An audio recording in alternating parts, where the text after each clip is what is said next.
Hey, Mayor Berger, can you do us a quick sound check again? Berger.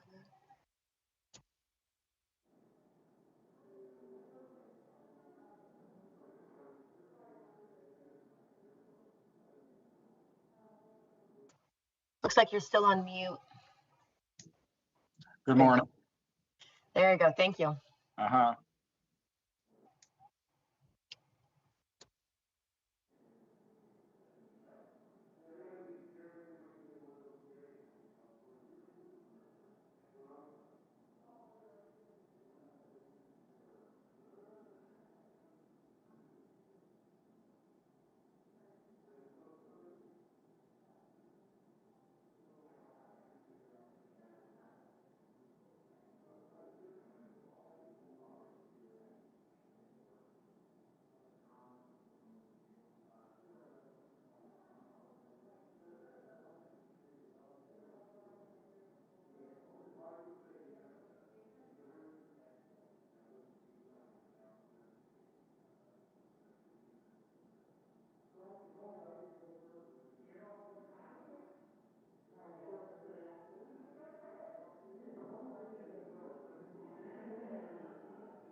Mr. McFoy, you want to do a quick sound check?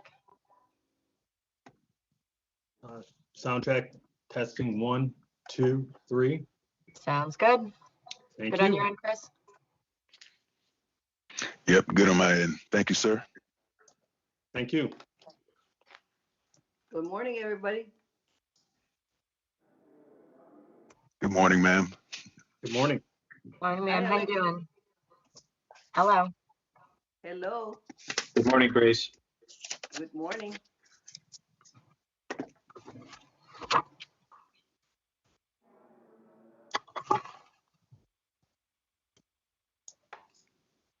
I don't know how many members are going to be able to join us because today is a travel day.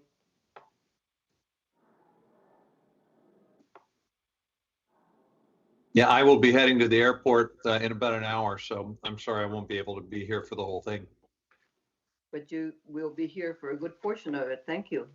Yeah, thank you. Thank you, Jared. We have a few minutes to go. And I hear the weather is not so good in Washington.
Mr. Melino, how are you? Congresswoman, nice to see you today. How are you? Great seeing you. Just fine.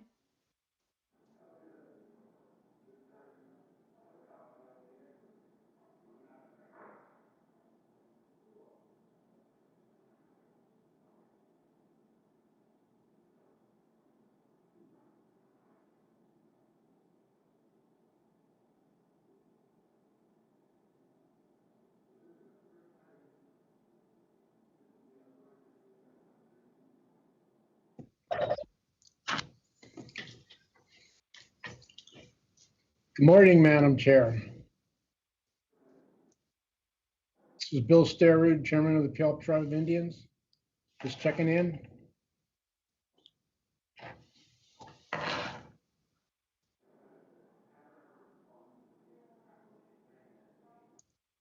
Good to have you, sir. Oh, thank you. It's nice to be here. Where are you? I'm in Tacoma, Washington. How's the weather? It's a beautiful sunny day. 50 degrees. It's beautiful. Well, sunny California, it's gonna be another warm day. Yesterday it was in the high 70s. Beautiful. We just wish we could share that with Texas. They are battling. At least 10 degrees.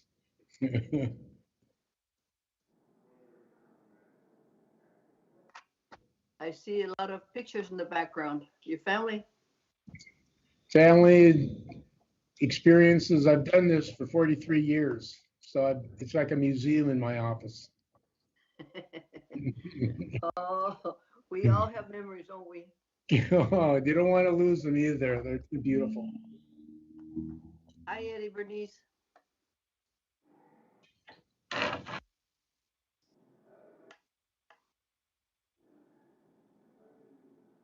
Uh,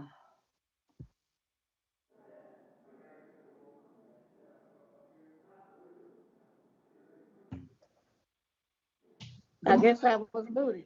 Good morning. Madam Chair. Good morning, Eddie. How are you? Okay. Glad to have you this morning. Well, thank you. Delighted to be present. Good morning, Madam Chair. This is Congresswoman Wilson. Good morning, Good Madam. morning. Hello. Hi, Eddie. How are you? You need to come to Washington so I can give you a hug. Huh? I said, you need to come to DC so I can give you a hug. It's been too long. Frederica, good morning. Good morning. How are you? Just fine. Getting ready to start the meeting. Okay. We've got you and Eddie Bernice. It's a fly-in day. Huffman is going to have to get off the phone because he's got to catch his flight. So we thank him for being on a short time anyway. Willingness to continue public service, not only to the people of his home state up to this point in time, but to the people of. Hello, Mr. Chair, Mr. DeFazio. Hello, good morning. Hello, I'm trying to make my, Little speech. Right. No, there's, I'm on. Right? Stop. During a time of crisis, the worst public. And of course, the job and economic.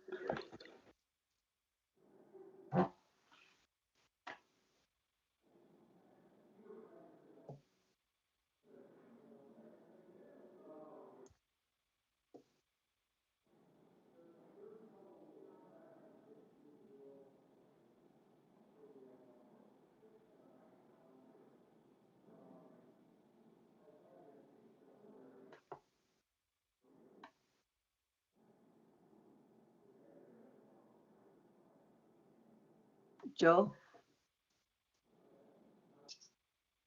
Yes, ma'am. I got out of the WebEx. I got into the calendar. How do I get back? uh-oh.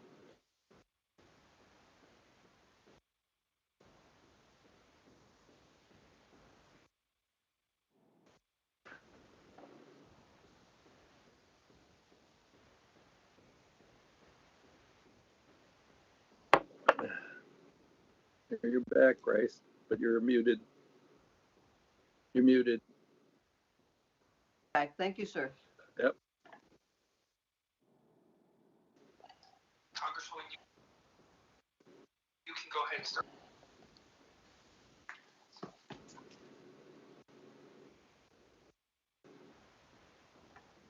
First meeting of the Subcommittee on Water Resources and Environment for the 117th Congress. I call this hearing to order, and I ask unanimous consent that the chair be authorized to declare any recess at the time during today's hearing, and without objection.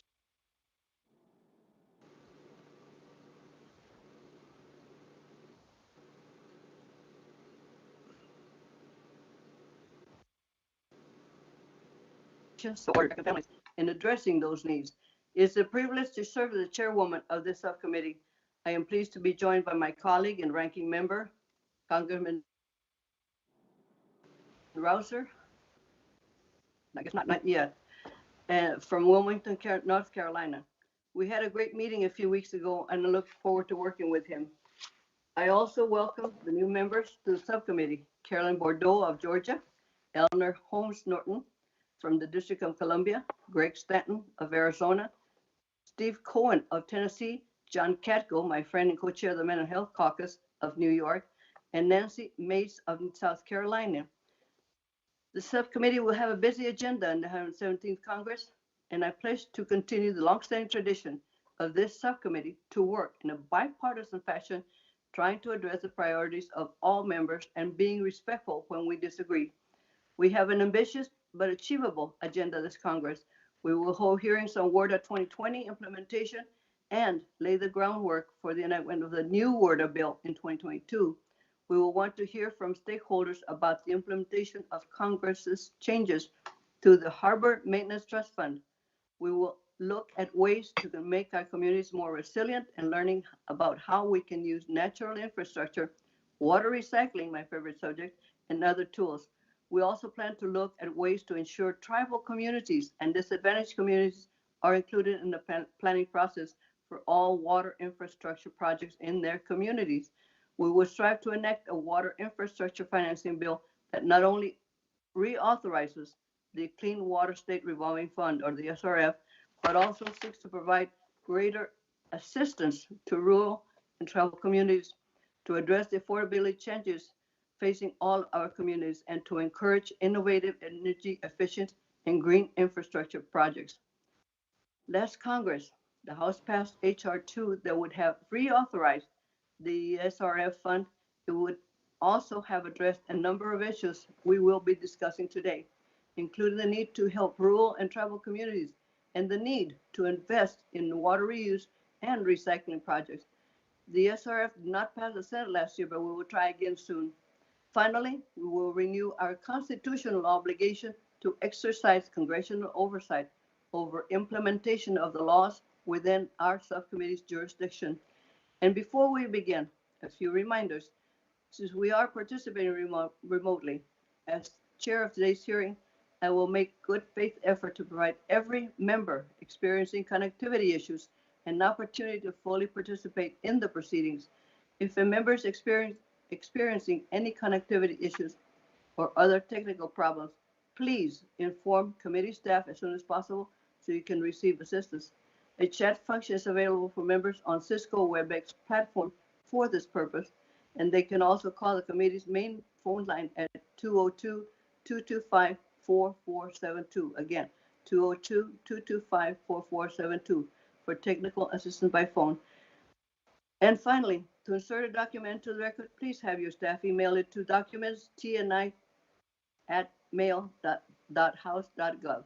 Again, documentstni@mail.house.gov. Now for my opening statement. On the topic of this hearing, today our nation's network of sewers, stormwater, conveyance, and treatment facilities are aging, often outdated, and in many places not meeting the needs of our communities or water quality standards. The American Society of Civil Engineers gave America's wastewater infrastructure a grade of D+ in its 2017 infrastructure report card. A new ASCE report card is expected soon, but we expect another poor low grade. According to the EPA, communities report a need of $271 billion of investment over the next 20 years to bring their wastewater treatment systems up to date in the state of good repair. The need for sanitation infrastructure on tribal lands totals $2.78 billion, and the tribal lands 2.78. Yet these statistics only tell half the story. As noted, our witnesses here today, many communities also face the challenge of ensuring the water and sewer utilities to remain affordable to those living in the community. As the communities of all sizes seek to improve the quality, safety, and reliability of their water utilities, we must give them a voice, as they often struggle. They must also address the challenge of declining base rates, lower income households, and other competing local needs. All of these factors compel us to search for ways to make water quality improvements more affordable to all communities. Congress has already taken significant steps to meet this challenge through enactment of integrated planning legislation and the promotion of nature-based or green infrastructure alternatives to addressing the local water challenges. We have provided tools to all communities to develop more cost-effective long-term plans to meet local water challenges. Getting the message directly to those involved is also a challenge. However, more needs to be done. We have to find ways to make sure the cost of federal financing is affordable to all communities and get them to the table to access this financing. One significant step that is long overdue is to reauthorize the Clean Water State Revolving Fund, CRF, a goal that has eluded Congress for almost 30 years. As the witnesses note, this program is universally important to provide affordable financing to urban and rural communities alike, and its successes are typically limited only by a lack of available funding sources. We are still planning to soon reintroduce the Water Quality Protection and Job Creation Act to reauthorize the Clean Water SRF, and I strongly recommend all of our members to support this effort to address local water quality challenges. However, for those communities where our state revolving fund is not enough to address local affordability needs, we need to ensure other tools are available. We need to fund targeted clean water grants, such as those authorized for combined and sanitary sewer overflows and stormwater capture and reuse in 2018 Water Resources Development Act. Rural communities face a unique set of challenges. They tend to be small and not have a base rate large enough to shoulder expensive major infrastructure projects while maintaining affordable rates. Often, rural communities do not have the technical expertise necessary to design wastewater projects or to even complete the technical documents necessary to apply for funding. In addition, rural communities may have to apply to multiple state or federal programs to obtain the assistance they need, and the duplicative application requirements make it very costly and time-consuming to complete. I urge all of our members to pay very close attention, listen to the stories, and to reflect on the real challenges all our American families face every day in obtaining safe and affordable water and wastewater services.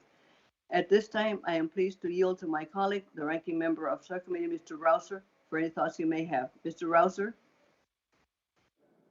Thank you, Madam Chair, and I too enjoyed our visit the other week, enjoyed it a great deal, in fact. I want to thank our witnesses for participating in this hearing today. I'm happy we have such a diverse panel so that we can gain your perspectives on the issues facing local communities and addressing the nation's water and wastewater infrastructure needs. These needs, as we all know, are substantial, and they continue to grow. In many communities, water and wastewater infrastructure is long past its design life and in need of urgent repair, replacement, and upgrading. As a result, leaks and blockages are all too common across the nation and represent a massive waste of a vital and sometimes scarce resource. Additionally, the needs are especially urgent for hundreds of communities trying to remedy the problem of combined sewer overflows CSOs, and sanitary sewer overflows, also known as SSOs. Shrinking municipal budgets, insufficient independent financing capabilities, and increasingly burdensome regulations without the necessary federal support have strained communities' efforts to address these critical needs. This is especially the case for many of our small and rural communities that many of us all around the country represent. According to EPA, the total documented needs for sustainable water infrastructure, CSO and SSO correction, and stormwater management across our great country total at least $270 billion over the course of the next 20 years. The needs for drinking water infrastructure drive this figure to more than $600 billion, and these are considered fairly conservative estimates. In my home state of North Carolina alone, $11 billion will be needed for clean water needs such as wastewater treatment systems and sanitary sewers over the next 20 years. So with talk of a major infrastructure package, today we need to ask the not-so-simple questions. What funding level is both appropriate and realistic, and how are we going to pay for it? Talk of authorizing enormous dollar amounts is not going to address these needs, since unrealistically high dollar numbers that will never get funded create a false hope and ultimately solve nothing. I believe it's going to take an all-hands-on-deck approach to reverse the decline of our nation's water infrastructure.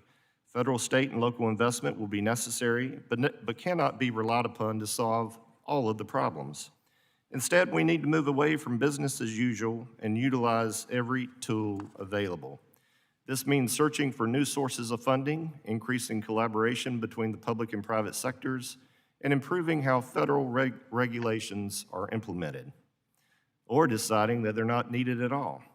We need smarter asset management, increased efficiencies in our water systems, and to achieve that, we need to incentivize the adoption of new and innovative technologies that will cut costs and improve water quality.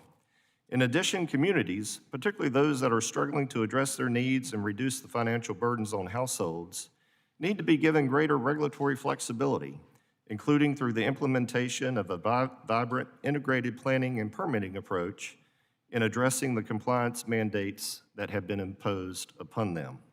It's been 10 years since EPA developed its first guidance for implementing integrated planning, but the agency has been slow to work with states and communities to develop the most effective and cost-efficient approaches for meeting clean water objectives. 2 years ago, legislation that codified EPA's integrated planning initiative was enacted. EPA now needs to work with the states and effectively implement the initiative to help communities meet their needs in a more cost-efficient manner. We need to carefully prioritize our investments in water infrastructure to ensure that we are adequately protecting the public health, promoting the economic growth of our communities, and preventing the degradation of the environment. I look forward to hearing the thoughts from our witnesses today on these very important and pressing issues. Madam Chair, I yield back. Mr. Rouser, Mr. DeFazio, you're recognized. Thank you, Madam Chair, and thanks to the ranking member for his thoughts. We're setting a very ambitious number, or want to, for the SRF reauthorization. These dollars, the estimates by the National Utility Contractors Association is every billion invested creates 28,000 good paying jobs. Now, there's been a lot of carrying on about the president canceling the XL pipeline. Well, that would have created one time 10,000 jobs, would have also destroyed the boreal forests of Canada, dramatically accelerated climate change with the dirtiest fuel possible, etc. How about we do something that actually helps the environment and makes this a healthier country to live in? Let's invest in our wastewater infrastructure. It is a realistic number. We can get there very easily. For instance, my transaction tax to drive out the parasite speculators on Wall Street who front run the market with supercomputers would raise $77 billion a year. Now, is it better to let them become billionaires providing a useless product and driving up stock prices for everybody else? Or would it be better to say, hey, let's rebuild the nation's wastewater infrastructure? Wow. And if we invested $5 billion a year, that would be 140,000 jobs a year. Good jobs, Davis-Bacon jobs, jobs that provide for a very good living wage and also for benefits like healthcare and other things. We have new challenges. As has been noted both by the chair and the ranking member, systems are aging out. They are being overwhelmed by population growth. They are being overwhelmed by severe climate events due to climate change. These are real problems, and we have to get ahead of this. We have to plan for the future. Systems go underwater in hurricanes. That's happened in the ranking member's district and in other districts around the country. I have a system in my district that is at a very severe risk of flooding and contaminating 2 very large lakes. And also I have a beach area in Oregon, Sunset Bay, which is one of the most polluted beaches in the country because of the combined sewer overflow.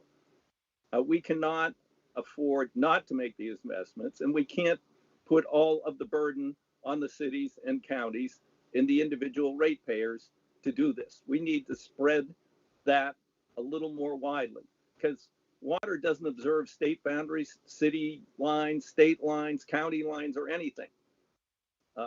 This is an investment for all Americans. We did this 50 years ago, and we can't do it now. That's just extraordinary to me. How puny do you think we have become? We are better than that. We can meet these challenges today. When I was a county commissioner, we had a 75% federal match to build our system. And we have since, continually upgraded it. The population of the area has tripled. And we're still got capacity in that system. So these investments will yield huge benefits, economic benefits, returns to cities, counties, states, and the federal government in terms of taxes and economic activity with good, safe growth that doesn't jeopardize the environment. So I'm going to push for a very ambitious number, and then we're going to find ways to pay for it. We're not going to be puny and say, gee, sorry, we can't help you. At the current level of investment, it would take 171 years to bring the existing systems up to a state of good repair, and that doesn't even include areas that don't have systems, like tribal territories and others. So that is not acceptable. And I believe this administration, as part of their package, will adopt very ambitious goals in their infrastructure bill. And then the one other thing that I want to add into this is, as much as possible, we want to use natural systems. I have something called the, I got to remember the name, but it made the list that McCain used to put out because it was supposedly, falling waters. Because they actually use a very large natural area to do their tertiary treatment, and it's actually a Pleasant Park area because it's tertiary treatment. And so we want to look at incorporating natural systems wherever we can. And we also want to incentivize the wastewater districts to capture their methane, 26 times as potent as CO2 in causing climate change. We can, and I was inspired by a testimony 2 years ago from a sewer district in New Jersey that rebuilt their system, captured their methane, generated their own electricity, and sold electricity onto the grid, had a new system, and didn't have to substantially raise their rates and help the environment. So there are better ways to do this, innovative and interesting ways to do this using 21st century technology. I look forward to hearing from the witnesses today about their ideas on how we can accomplish these goals. Thank you, Madam Chair. Thank you, Mr. DeFazio. And now I would like to yield some time to the ranking member of the committee, Mr. Graves, if he is available. Mr. Graves.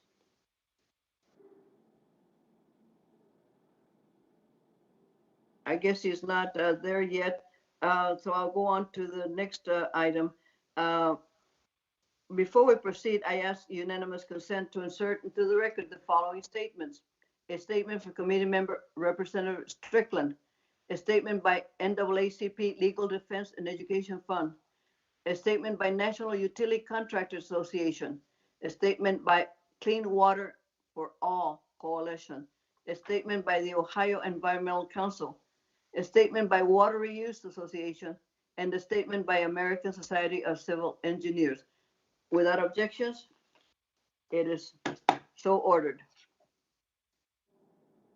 Okay, we will proceed to the witnesses, and I will start with Mr. Berger. Hold on just a second.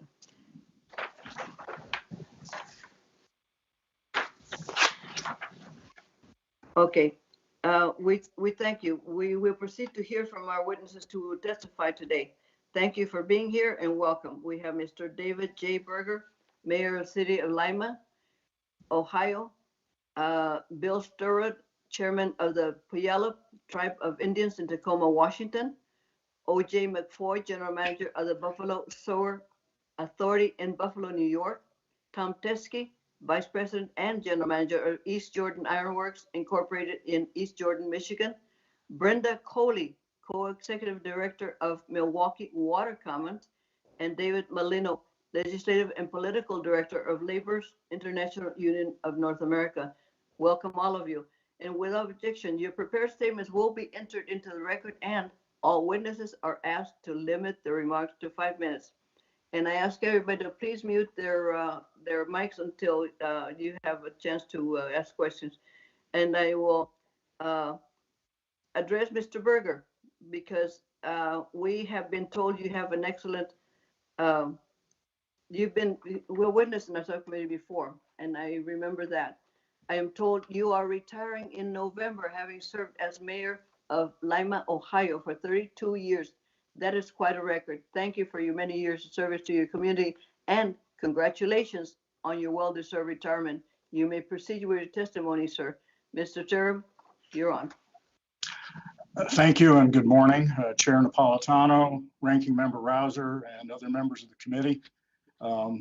I serve as not only the mayor of Lima for the last 32 years, I'm also the chair of the Mayor's Water Council. I thank you for the invitation to give the Conference of Mayors perspective regarding the urgent need for investment, as well as a new approach to address America's wastewater infrastructure needs. As mayor, I spent over 15 years in negotiations with Ohio and US EPA over long-term control plans to solve a set of combined and sanitary sewer overflow problems. I also participated in a decade of discussions with EPA headquarters and regional offices on integrated planning, green infrastructure, and affordability.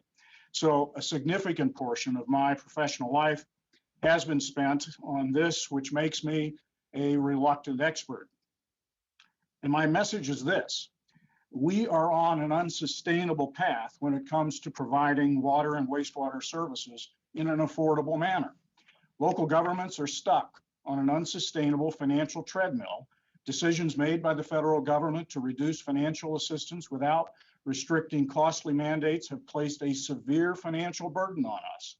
The combination of consequences from federal water policy mandates that force aggressive and oftentimes unachievable goals, coupled with the high cost of building and operating the necessary infrastructure to provide core services that comply with federal mandates, is now beyond the means of half the nation's population. The net effect of mandates and the lack of federal infrastructure investments puts cities in increasingly higher long-term debt, with accompanying rate hikes that have the effect of raising basic service levels that are unaffordable to a growing percentage of Americans. I want to thank this subcommittee for drafting the Water Quality Protection and Job Creation Act, a bill without any additional mandates included. We are already struggling with the burden placed on us, and we ask that you recognize that we cannot do more without a substantial influx of new money from the federal government and a change in the way that we handle mandates. Local governments are doing their part. The 2018 census estimates that cities spent $130 billion for municipal water and sewer utilities. And from 93 to 2018, we cumulatively spent $2.25 trillion, 1.23 trillion on water and 997 billion on sewer and wastewater. That means that 98% of annual spending on water and sewer utilities is by local governments.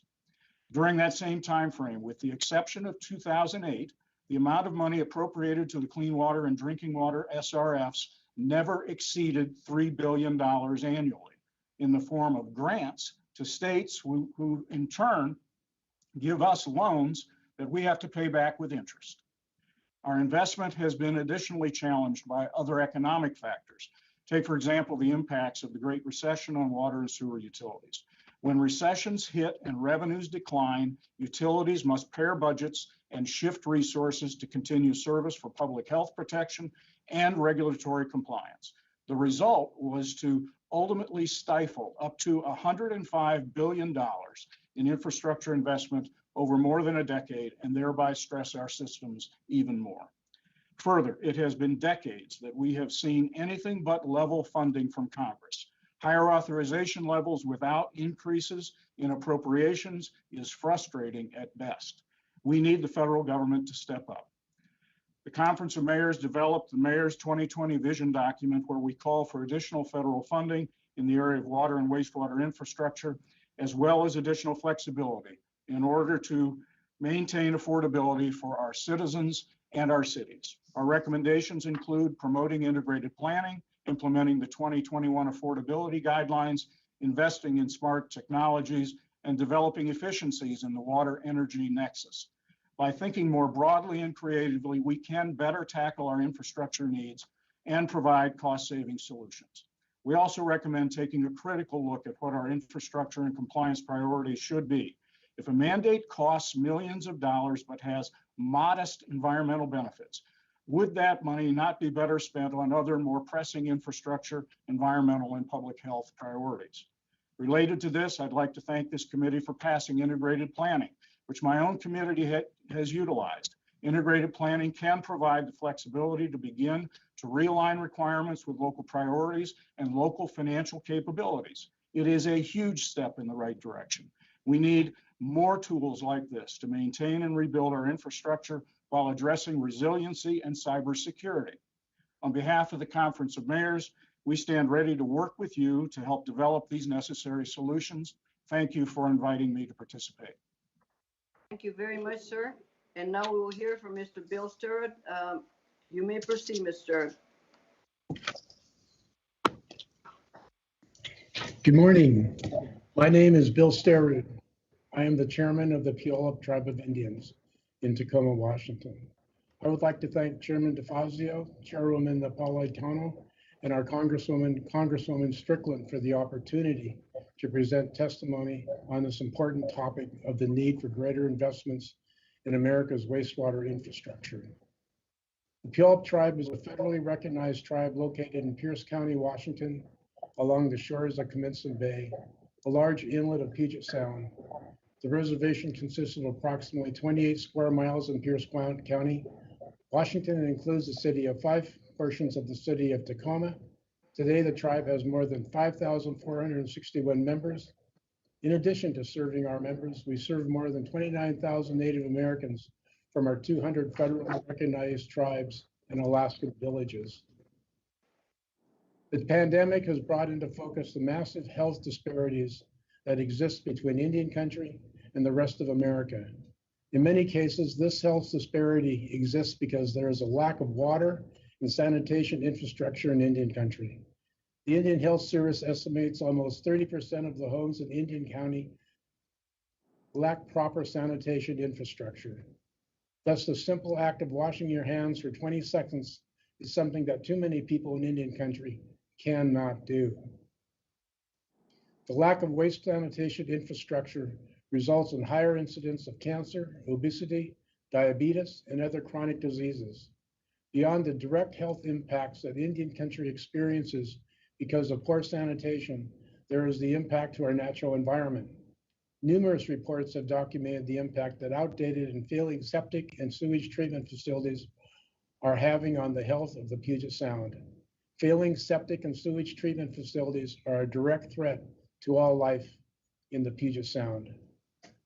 Wastewater treatment plants account for about 70% of Puget Sound's overnutrients. The increased nutrients in the Puget Sound deplete the oxygen levels in the water, causing a condition called hypoxia, creating dead zones in the water. Essentially, when a creature enters a hypoxic water area, it dies from the lack of oxygen before it can get out. Today, the Indian Health Service estimates that there is a $2.57 billion backlog in sanitation, infrastructure, and tribal communities. We know it is far greater as the Indian Health Service only considers Indian homes, does not consider the sanitation needs of our government facilities, schools, businesses, or non-Indian homes in our communities. The EPA's Clean Water Indian Set-Aside is an important partner in addressing this need. The current $30 million that is provided, while appreciated, is insufficient. We need a substantial investment now to address this critical backlog. Thus, we support the proposed Water Quality Protection and Job Creation Act and the proposed $2.5 billion in wastewater infrastructure assistance for Indian communities. With this increase in funding, some important changes could be made to the program. We think that a portion of this increased funding should be dedicated to improving environmental water quality with an impasse on protecting treaty resources. In this regard, we think the program should encourage tribes and other governments to work together to address this issue. We want to work with municipal systems to address combined sewer overflows. The Puyallup tribe receives notices about CSOs almost every day. This means that every day raw sewage flows into the Puget Sound. We think the program can be adapted to encourage more partnerships between governments to work collaboratively to address these environmental threats. We also think the program must be modified to allow tribes to use this funding to address the sanitation needs of the entire reservation community. It does not matter if the waste is from a home or a tribal school, it presents the same health and environmental threat. Thus, tribes need the resources to address these sanitation deficiencies associated with our community facilities and our businesses. We appreciate the opportunity to testify and highlight the needs of Indian country on this critical topic. Thank you. Mr. Thank you very much for your testimony. We will proceed with Mr. McFoy. You may proceed. I would like to thank and begin by thanking the House Committee on Transportation and Infrastructure Chair, Peter DeFazio, and the Subcommittee on Water and Environment Chair, Grace Napolitano, as well as the respective ranking members, Congressman Sam Graves and Congressman David Rozier, along with the other members of this subcommittee who are present, for this opportunity to talk with you today about the importance of federal investment in water infrastructure. My name is Olole McFoy, and I'm the General Manager of the Buffalo Sewer Authority. As an active member of the New York Water Environment Association, a board member of U.S. Water Alliance, and I serve on the board of directors for the National Association of Clean Water Agencies, or NACWA, and I am testifying on behalf of that association today.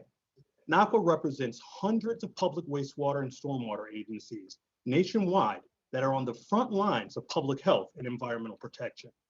While I'm here today to share my experiences from Buffalo, many of the challenges facing my city are shared by other utilities and communities nationwide.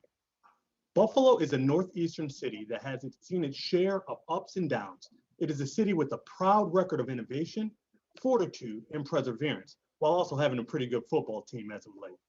Historically, cities like Buffalo had a partner in the federal government when it came to building critical infrastructure like water and sewer systems.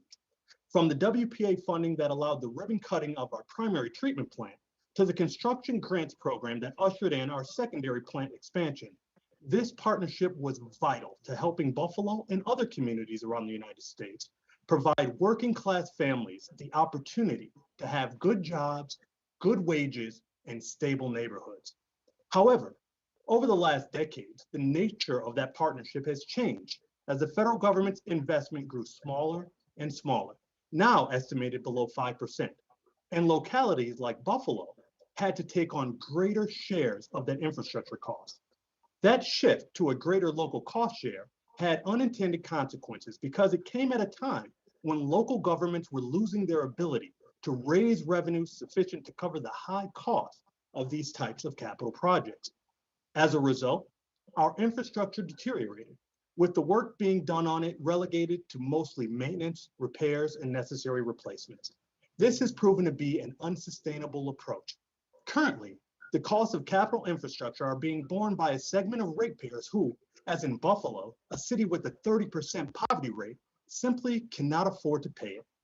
The key to ending this cycle and restoring a sense of equity to our water utility systems is having a re-engaged federal partner that is willing to help fund the infrastructure work that will allow cities to modernize their systems. The recent commitment by Congress of $638 million towards low-income water assistance is a critical stopgap policy that will help meet the immediate needs of residents whom water is becoming increasingly inaccessible. However, only long-term and sustained infrastructure investment by and in partnership with the federal government will ever achieve the necessary water affordability that we all need to see become a reality.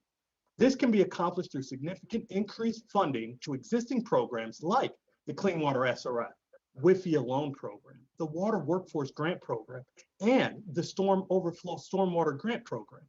This can also be accomplished by establishing a permanent federal low-income water assistance program, as well as through strong jobs and infrastructure-based stimulus package.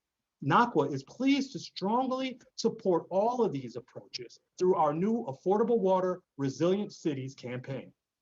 Water is not only a requisite for life, but also an important contributor to our public health, economic development, and the revitalization of our neighborhoods.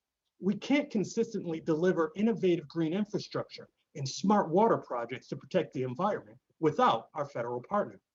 We are not asking for just an infusion of funding, but instead for a recommitment to the idea that people who live in cities like Buffalo have a future where they can raise a family, find a good job, and live a healthier life. Finally, it is important that local policymakers have the ability to use the federal funds in the manner that will result in the greatest good in their respective cities. In Buffalo, we are committed to the imperative calls for racial equity, environmental justice, climate change, and economic development in every policy and program we undertake.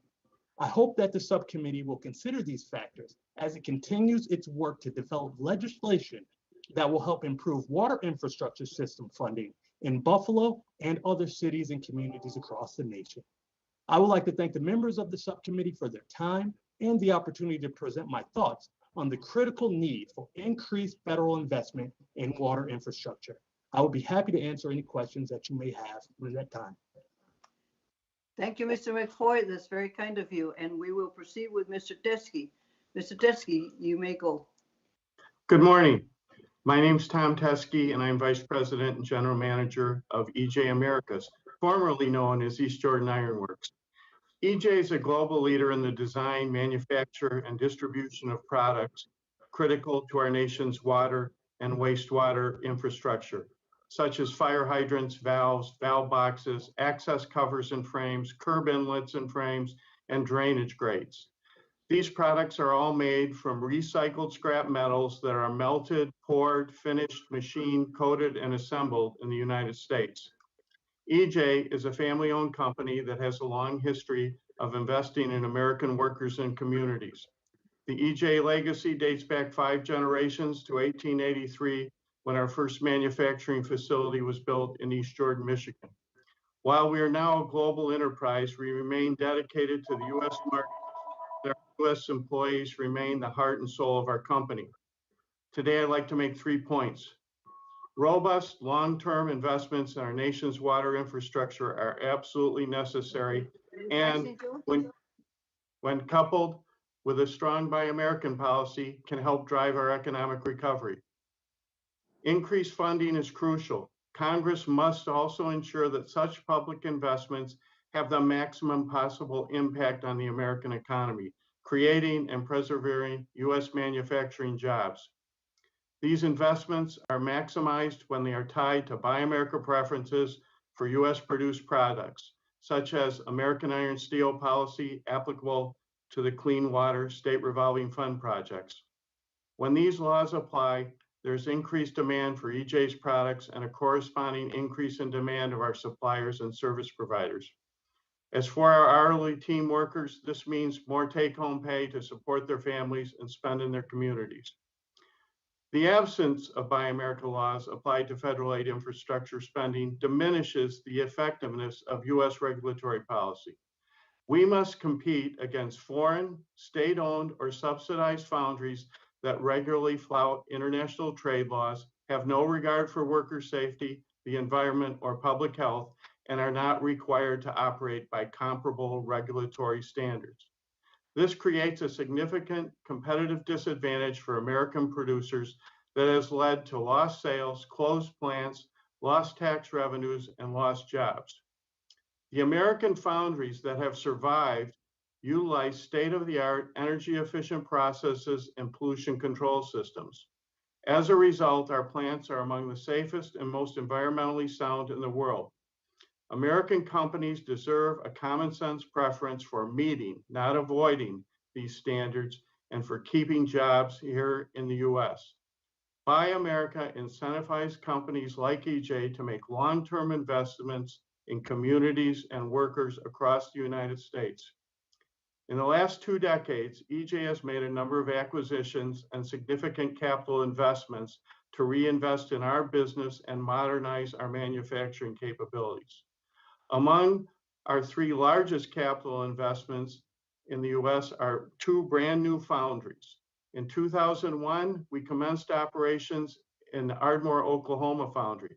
The $70 million greenfield investment was constructed on a former US military site and features state-of-the-art environmental control technologies. In 2019, we made another significant capital investment when we constructed a new fabrication facility in Schuylkill, New York. The $11 million facility was constructed using steel produced by Nucor in New York State and was built a short distance from the site of a fabrication facility we acquired in 2012, allowing for the retention of all its skilled workforce. After 135 years at its original location, in 2018, EJ started operations in a new flagship foundry in East Jordan, Michigan. A $140 million capital investment, the new foundry features 4 electric melt furnaces, 2 molding lines, and advanced automation and technology, and significantly reduced our carbon footprint.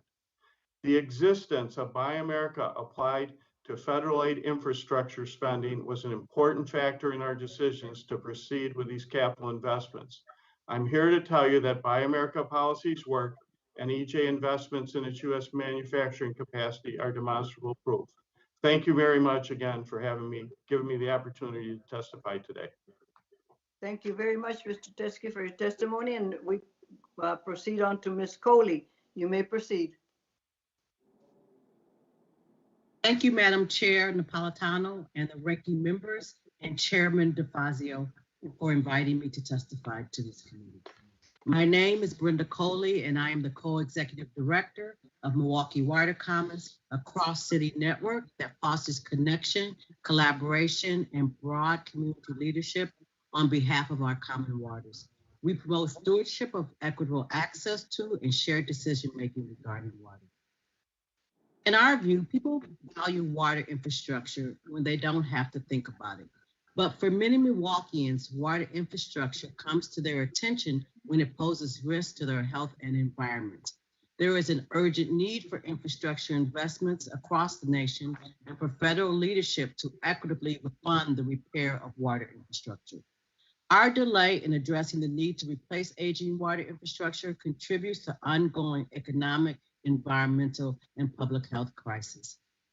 Milwaukee's Connecticut River watershed is an example where historic approaches on managing water have fostered community vulnerability.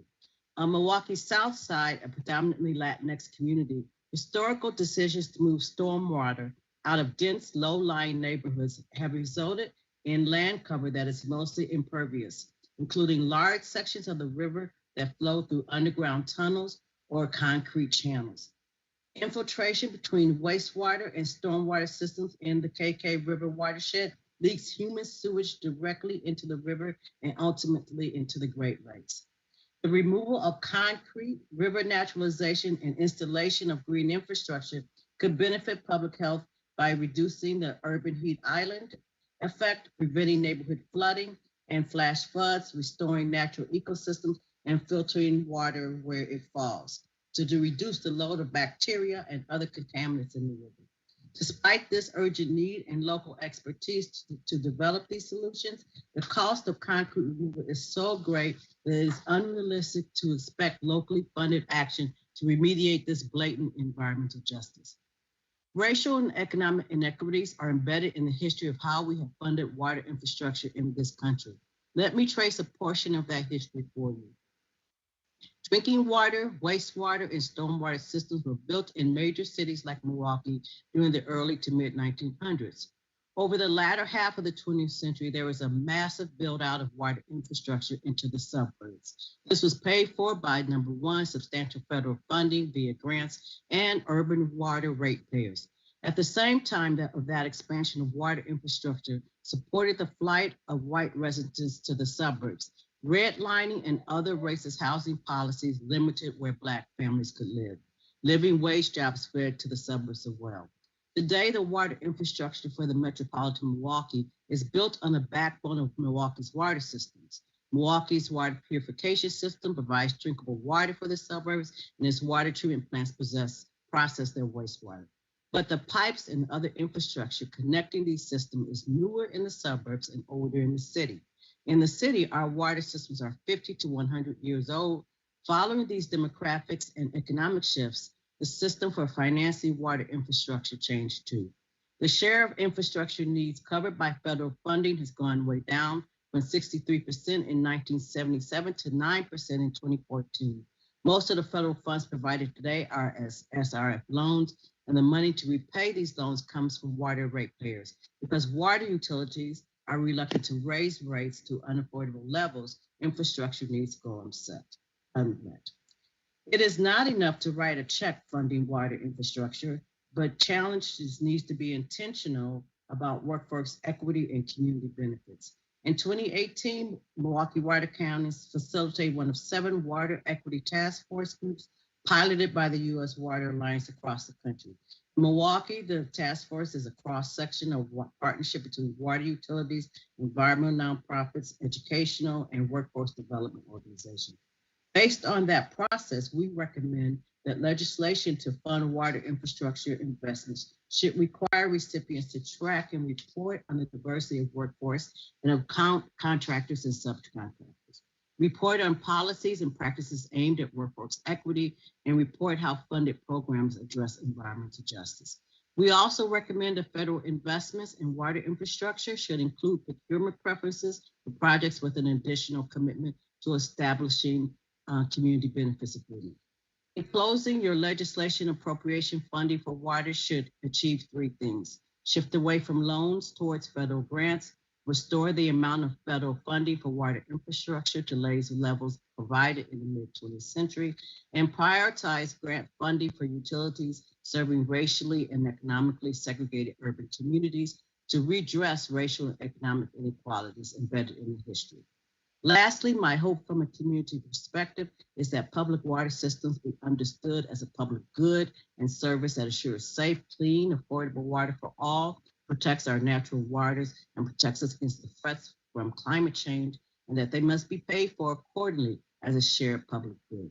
Thank you very much.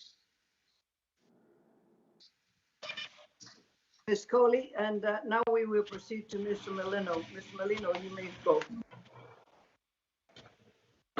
Thank you, Chairman Napolitano, Ranking Member Rouser, and members of the committee for inviting me to testify before you today.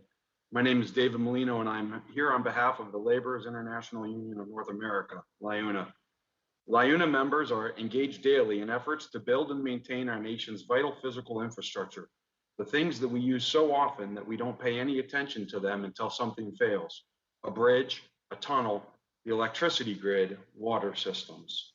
The program under this committee's jurisdiction provide family-sustaining work for LIUNA members who are actually building the infrastructure systems that make our daily lives possible and keep the wheels of commerce moving. The topic of today's hearing is both timely and important.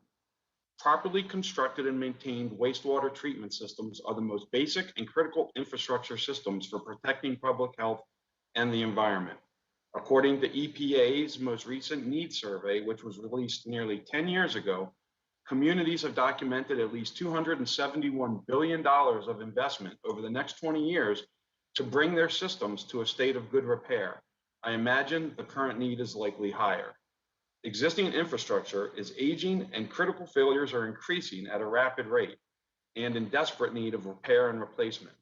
Wastewater infrastructure must also become more resilient to the impacts of climate change, including sea level rise, stronger and more frequent storms, and flooding. Much of our nation's water infrastructure piping was put in the ground over 50 years ago, and many communities have failing pipes that are over 100 years old. Additional funding dedicated specifically to the replacement of failing wastewater and drinking water pipes should be authorized. LIUNA supports increasing the authorization levels for the Clean Water SRF to help ensure a stable funding source, particularly for wastewater infrastructure needs. Unfortunately, America's infrastructure needs disproportionately impact economically disadvantaged communities across the nation. More than 2 million people do not have access to high-quality drinking water and wastewater services. According to the Indian Health Service, whose workers LIUNA proudly represents, sanitation deficiencies on tribal lands include more than 1,800 projects with an estimated cost of $2.78 billion. Federal legislation is urgently needed. Last Congress, the committee unanimously reported H.R. 1497, the Water Quality Protection and Job Creation Act of 2019, which sought to authorize federal appropriations for major Clean Water Act infrastructure programs, including the Clean Water SRF. The legislation being considered should build on that bipartisan effort and increase the authorization levels for clean water. The fund is the primary source of federal support for wastewater infrastructure and has proven to be one of the most effective environmental infrastructure funding tools in our nation's history. Thousands of wastewater treatment facilities and stormwater management projects have been constructed with SRF dollars over the past 30 years, contributing directly to improved water quality in lakes, rivers, and estuaries across the nation. Congress must renew the federal commitment to clean water infrastructure and set authorization levels at the appropriate level to address the documented project backlog and provide funds for critical resiliency upgrades and other future needs. LIUNA and our partners in the Water Infrastructure Network, an organization that includes other unions, contractors, elected officials, drinking and wastewater service providers, and engineers, are pleased to continue to support the current effort. We commend the committee's bipartisanship on these issues, and we support increasing authorization levels to support the adequate investment into wastewater infrastructure. The need is there, the workforce is available, and the benefits unquestionable. Water infrastructure investments have interrelated benefits that are so broadly shared that failure to make them is unreasonable, bordering on the absurd. Direct job creation for LIUNA members, indirect job creation that results from those workers having money in their pockets, improved public safety, improved environmental health, which in and of itself creates another stream of job creation and economic benefits. Few, if any, federal investments have such a beneficial impact on the American people. It is incomprehensible that we delay in making them. Estimates vary a bit, but it's projected that for every $1 billion invested in our nation's water infrastructure creates over 20,000 jobs in communities across America while improving public health and the environment at the same time. By including domestic and local sourcing of labor and material requirements, Congress can spread the benefit of these investments across wider segments of the economy and help local communities reap even greater economic benefits. I'll wrap up and just say I'm happy to take any questions, and we look forward to working with members of the committee to enact this important legislation. Thank you for the time, and I look forward to taking any questions. Thank you, Mr. Molino, and all the testimony is very, very enlightening to a lot of us. And thank you. We will now proceed to our question period. And again, we will use the timer to allow 5 minutes for questions from each member. If there are additional questions, we may have a second round, maybe. I will begin the questioning by allowing Mr. DeFazio to proceed. Mr. DeFazio. Thank you, Madam Chair. Appreciate the opportunity to ask questions first. Mr. Molino, you just said over 20,000. So you're in substantial agreement with the utility contractors that they said 28,000 per billion invested in wastewater. So it's somewhere between 20 and 28, would you say? I've seen the numbers range between 23 and 28, and I like to hedge my bets. So I went broad. Okay. And you said, you repeated, which I think reinforced Mr. Teskey, that domestic sourcing is critical because that also creates more jobs in the United States. Is that correct? Absolutely. The laborers support Buy America strongly, as well as a host of other labor standards to make sure that job creation is quality job creation. Great. Mr. Teskey, you talked about expanding your plants in the U.S. That was impressive. What if the federal government was making more investment? How are we going to source? And we have a strong Buy America. What's going to happen? Do you think you would be building potentially more plants or otherwise expanding your capacity? Well, I think first we're going to grow our capacity and make sure that our plants are running closer to 100% capacity. And beyond that, I would say we continue to look to grow and then grow manufacturing capacity. And I'm also involved with the Municipal Casting Association, which is a number of different domestic foundries who are all committed to growth and meeting demand. We look forward to the opportunity, sir. So if the investment in the near future, you're pretty confident, at least by expanding perhaps, your shifts or other things within the capacity of your plants, you could meet demand, an increased demand short term. Yeah, yes, sir. I'm very confident that we can. Okay, great. To anyone, the SRF was created back in the Reagan era instead of direct grants to municipalities or counties or sewer districts. This puts the state in the driver's seat. Are there issues with the fact that the state chooses the priorities? I know that this has been in particular a problem, with tribes in the past, and that's why I did tribal self-determination on transportation a number of years ago. But I mean, it also seems to me it could be creating issues for local districts or communities. Some state governments or agencies tend to favor certain areas of the state and neglect others. Anybody have thoughts on how we could, if there are problems at that level, and how we could deal with them?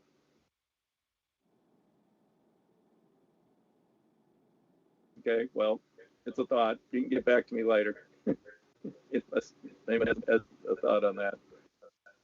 Okay, Madam Chair, with that, I would yield back, but I would urge people to think about the role of the states here and how they prioritize things and whether or not we need to be, we are being more directive, proposing to be more directive in terms of funds to low-income communities with forgivable loans and with a certain percentage, and to tribal governments and other underserved areas. But I'd just like to see if people can get back to us later if they have further thoughts. Thank you, Madam Chair. Thank you, Mr. Chair. I would ask all witnesses to consider it and replying to us in writing to the committee. Thank you very much. Next, we have Ranking Member Rouser. Mr. Rouser, you may proceed. Thank you, Madam. Thank you, Madam Chair, and I greatly appreciate the benefit of the testimony of our witnesses today. There's no question there's a tremendous amount of need. The question is what we can afford and how can we pay for it. And what I really want to focus on is how do we get the most value for the taxpayer dollar? How do we get the biggest bang for the buck? Mayor Berger, you had focused in on and had specifically mentioned that we need to have a change in how we handle mandates. Would you mind expanding on that a little bit? And as a follow-up to that, how can regulations be smarter and implemented more efficiently to reduce that regulatory burden and those unfunded mandates, and yet still provide the environmental protection that we need? Thank you, Congressman. The sense of my sense about this is that we continuously see mandates kind of rolling down the hill at us all the time. And consequently, it was very welcome news to, as I mentioned in my testimony, to understand that this authorization bill that you're considering has no additional mandates. So I think the first issue is not to act on additional mandates for local government unless and until there really are resources made available on the scale that can address the mandates that are being given to us. What our sense is that the affordability for local communities is truly pricing water and wastewater beyond the households of the poor and the middle income. And as a result, that simply will, over time, force people off of our systems, force them to consider options that perhaps are not healthy, and consequently, I think they become self-defeating. So my first option is not to invent additional mandates, again, without a scale of resources that allow us to deal with that. And certainly with, we could point to recent action on the lead and copper rule. We could point to the kinds of concerns that obviously are there around phosphorus and nitrogen levels. All those kinds of things have real dollar impacts that we need resources from the federal government to help us address if we're going to be expected to address them. You also talk a lot about integrated planning. There's some that believe that integrated planning uses affordability as an excuse to roll back Clean Water Act protections. In your opinion, does integrated planning weaken water quality protections under the Clean Water Act? I absolutely believe it does not. We were the first community in the nation to actually base our long-term control plan on integrated planning and to get it approved through both the federal government and our state government. And that was in 2014. That process worked for us because we were able to get, as a result of the involvement with the various stakeholders, consideration of an extended term. We didn't get relief on what the objective is. We got a term of 27 years for our consent decree. That was the longest period allowed to a community to address these issues.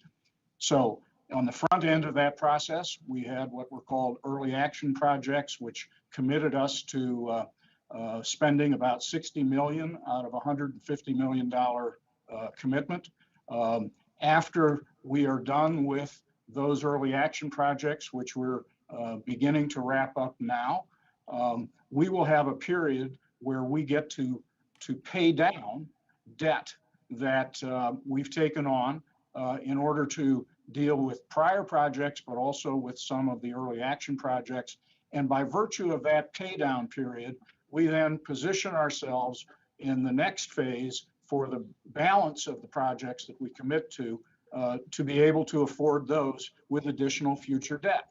We're not being relieved of any of the Clean Water Act responsibilities that we have under the law, but we are being given time to be able to structure the way in which those projects are done and thereby keep the rates more affordable than would have otherwise been possible if everything had been expected as when this process began. It was all supposed to be done in 10 to 12 years.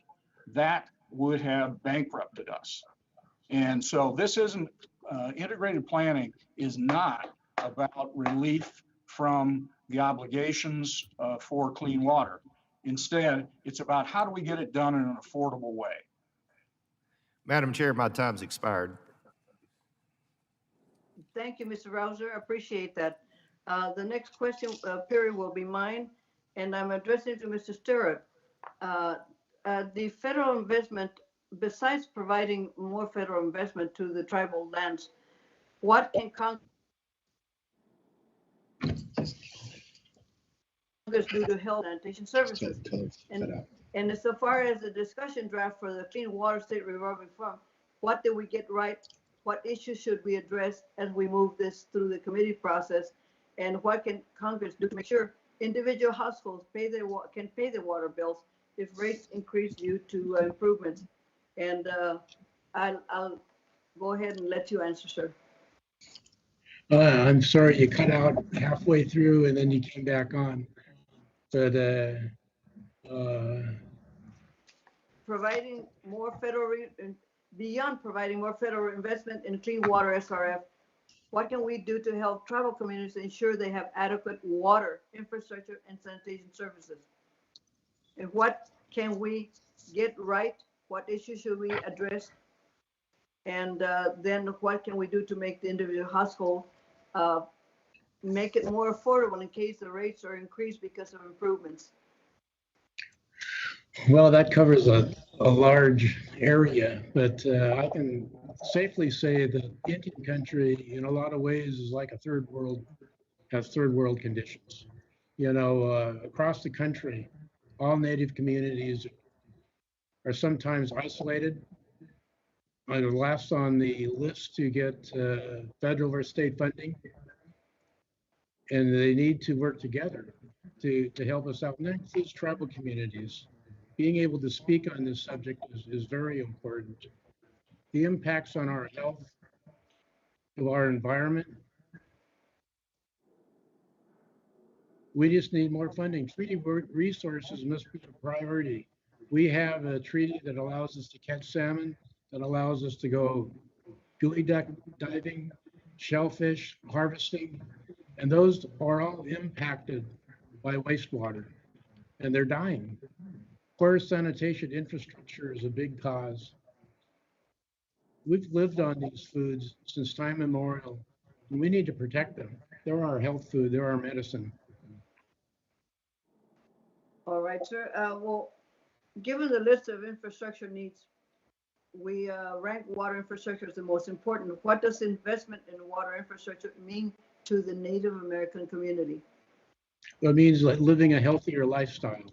It means growing good, growing in a good way. It means our treaty protected resources are protected. And that's our lifeblood. And we need help.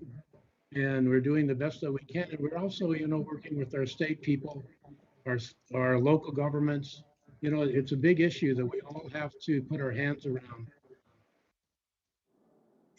Well, are your local agencies prepared to provide the operations and maintenance on the improvements? I'd say yes. We have a good working relationship with the different governments, but we're kind of left out of the argument. Yes. Understood. Well, sir, thank you very much for your time, and I'll proceed to the next witness. To the next question. Representative Johnson, you're on.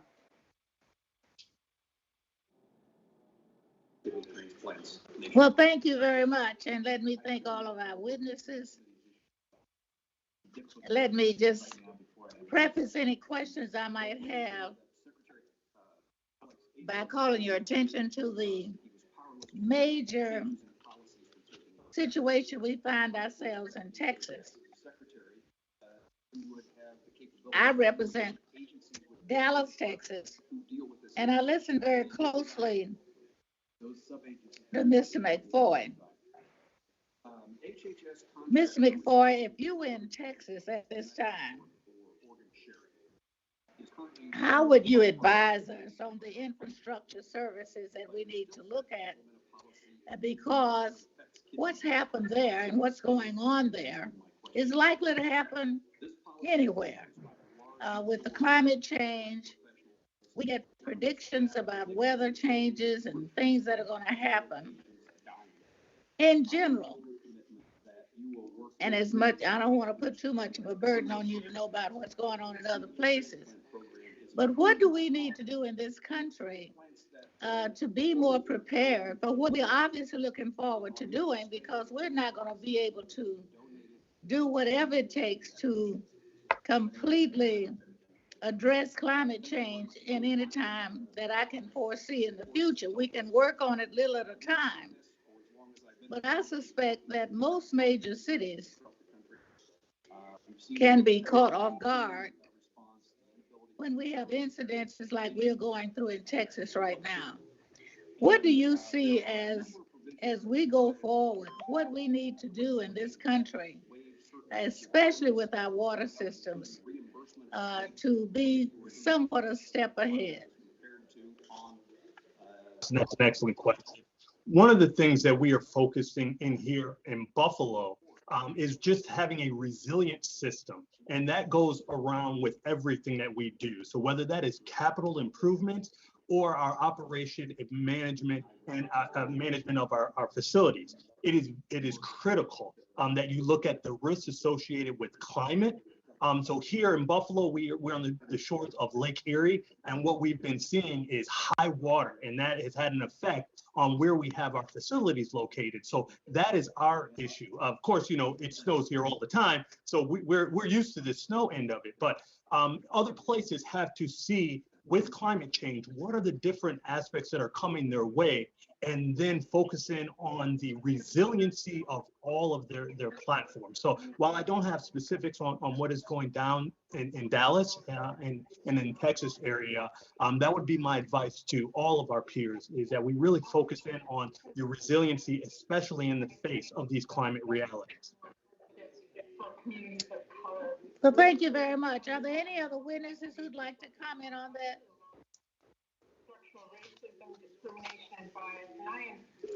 I can certainly understand why. What then? Can we, and I guess this is basically to Mr. Malino, you outlined the need for investment in America's wastewater infrastructure, and you note that an estimated 10 trillion gallons of untreated runoffs flow into America's streams and rivers annually, and that it is projected that more than 56 million new users will be connected to centralized treatment systems over the next 2 decades. Every major city, of course, needs to be thinking of this. What do you believe would be the best federal policy that would allow for immediate action in providing for these changes that we need to start to address? First and foremost, more money. I mean, this is a problem of lack of resources, and we need a renewed federal commitment to additional resources to allow communities and states across the country to build out their infrastructure needs. And one of my colleagues once said, it isn't a problem if money can solve it. This is a lack of resources issue, and getting money to actually do infrastructure projects is the best way to improve people's lives. Can you comment on how? Thank you, Madam Chair. I yield back. Thank you, Ms. Johnson. And now, because I skipped my Republican colleagues, I'll call on Mr. Babin, followed by Mr. Weber. Mr. Babin, proceed. There we go. Thank you, Madam Chair. Appreciate you. And thank you, Ranking Member Rouser. We also thank our witnesses for being here with us today. I represent Southeast Texas, which is home to many rural constituents that often find themselves lacking easy access to municipal infrastructure that most urban areas do already provide. I, a former mayor myself, along with countless other neighbors of mine, rely on on-site decentralized wastewater systems, also known as septic tanks. And now, according to the State On-Site Regulators Alliance, or SORA, roughly 25% of the population, or about 85 million Americans, rely on decentralized systems to handle their wastewater.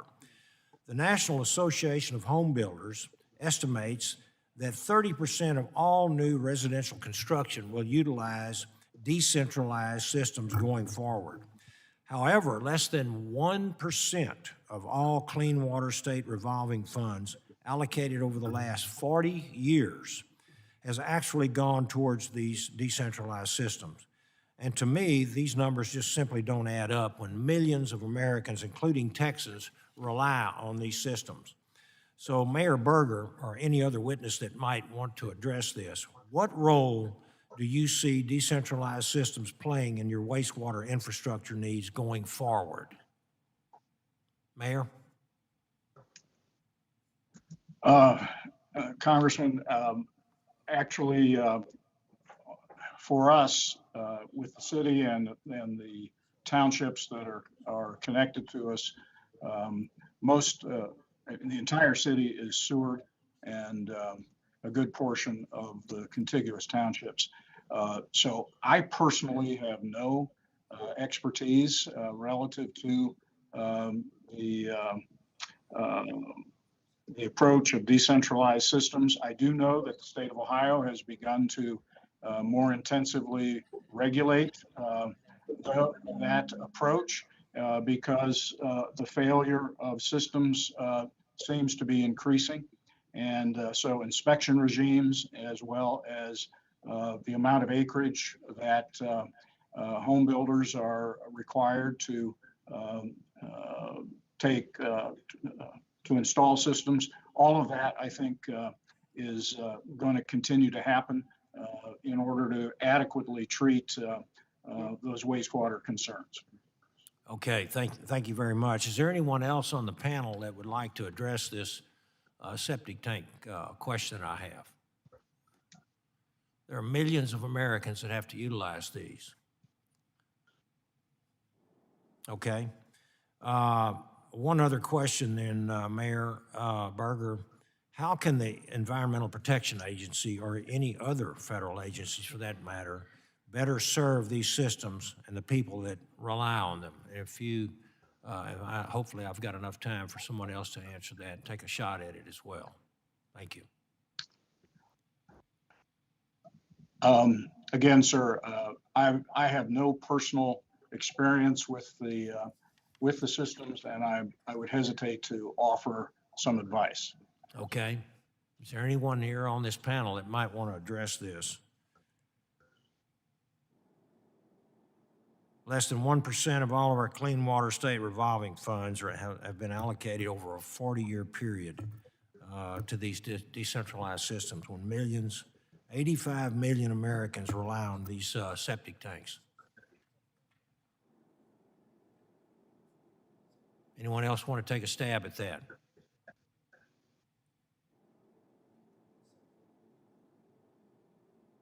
Madam Chair, I'll yield back then. Well, thank you, Mr. Babin. I think there's probably some might have input later. I would suggest that you write those comments back to the committee, so that we may review them. Next, we have Mr. Weber. Mr. Weber, you may proceed. Well, thank you, Madam Chair. I'm not going to have any questions at this time, but I am staying tuned if you want to check me a little later. All right, sir. Thank you very much. We'll proceed to Mr. Garamendi. Mr. Garamendi, you're on. Nobody knows anything about septic tanks. May I ask that everybody that is not scheduled to speak, mute? Mr. Garamendi.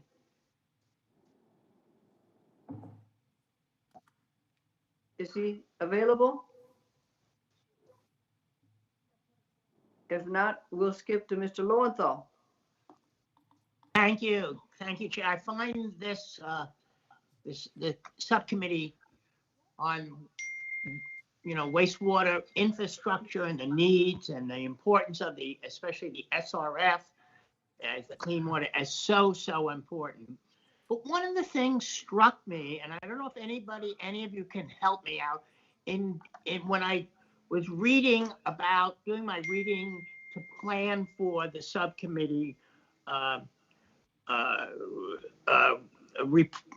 my questions, and that is, we've talked about antiquated systems that need to be done, but I'm also concerned about systems that were not prepared or should not be prepared, were not planned for what has been put into them. For example, I was just struck with the flushing of non-flushable wipes that have had tremendous impacts upon systems. People flush these down, and it impacts our sewer pipes and our treatment facilities. And I'm most concerned about a sentence that I read, and I'm not sure that any of you can help me, and that is that they contain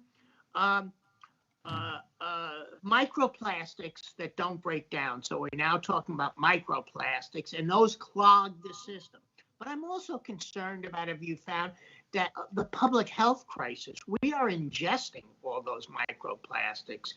Have your systems had problems being, especially I'll ask Mr.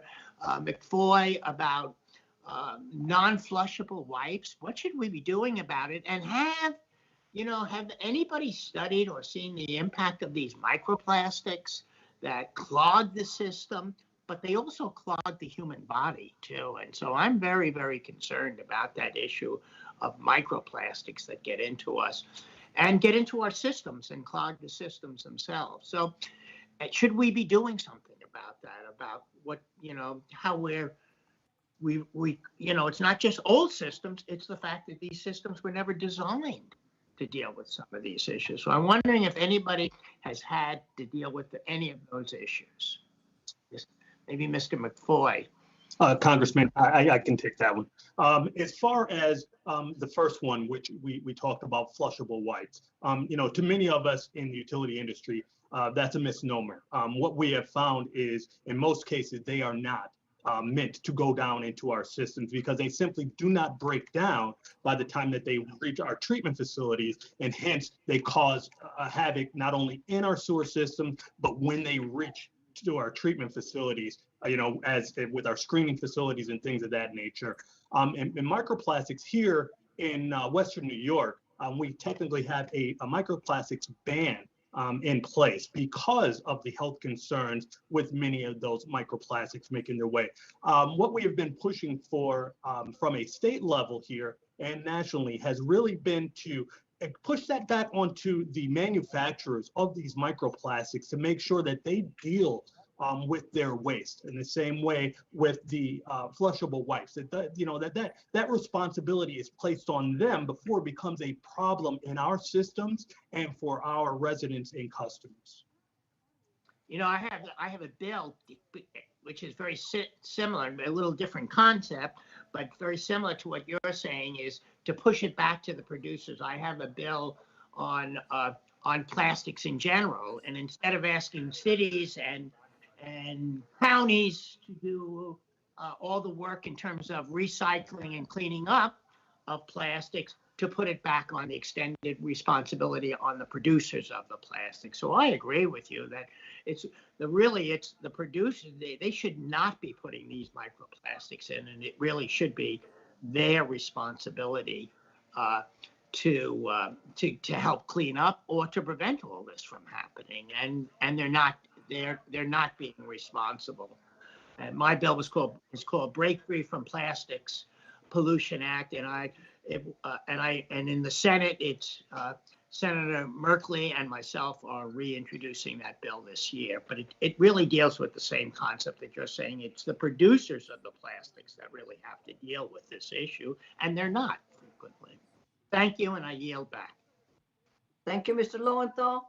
It is very interesting to note those are ideas. We also must consider all the contaminants in the water because of COVID, and what are the future contaminants that we have to deal with in our water, and the process by which we have to clean that water.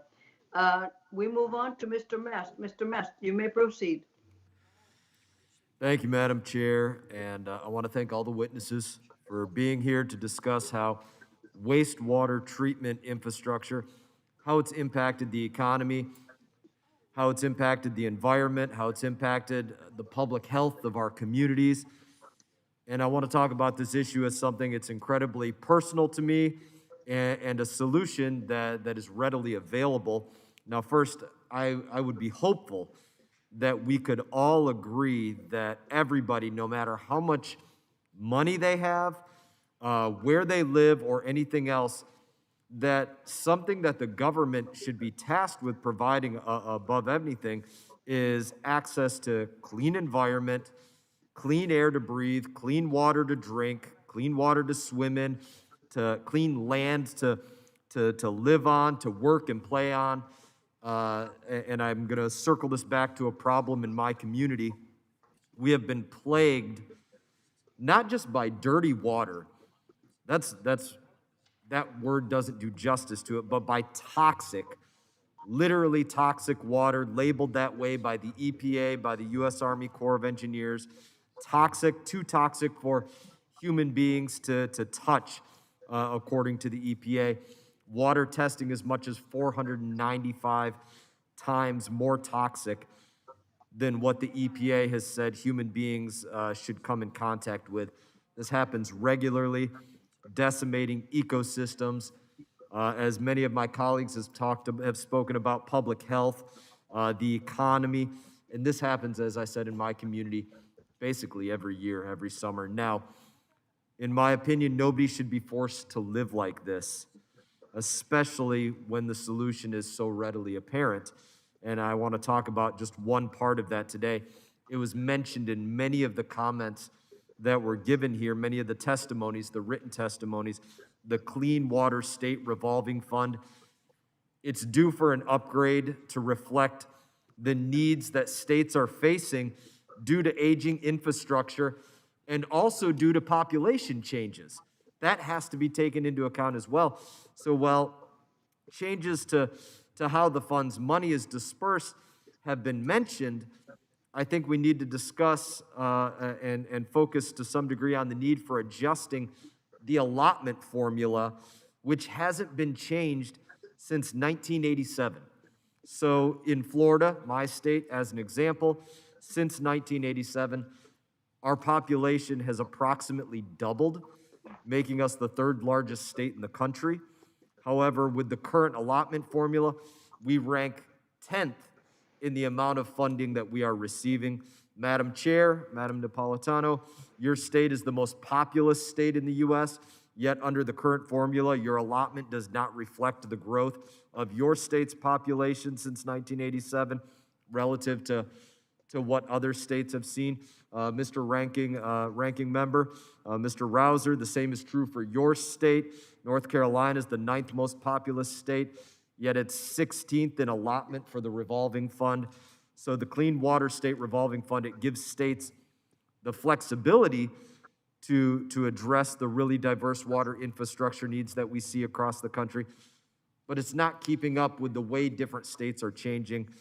So as I've said, in Florida, the fund, it's been used for some great projects to assist with converting, as my last colleague spoke about, converting aging septic systems to more sound sewer water systems, addressing non-point source pollution that's hurting our state's water quality. It's been used for a lot of different things, but that calculus, it needs to change. I do have here a letter. I ask unanimous consent to submit this.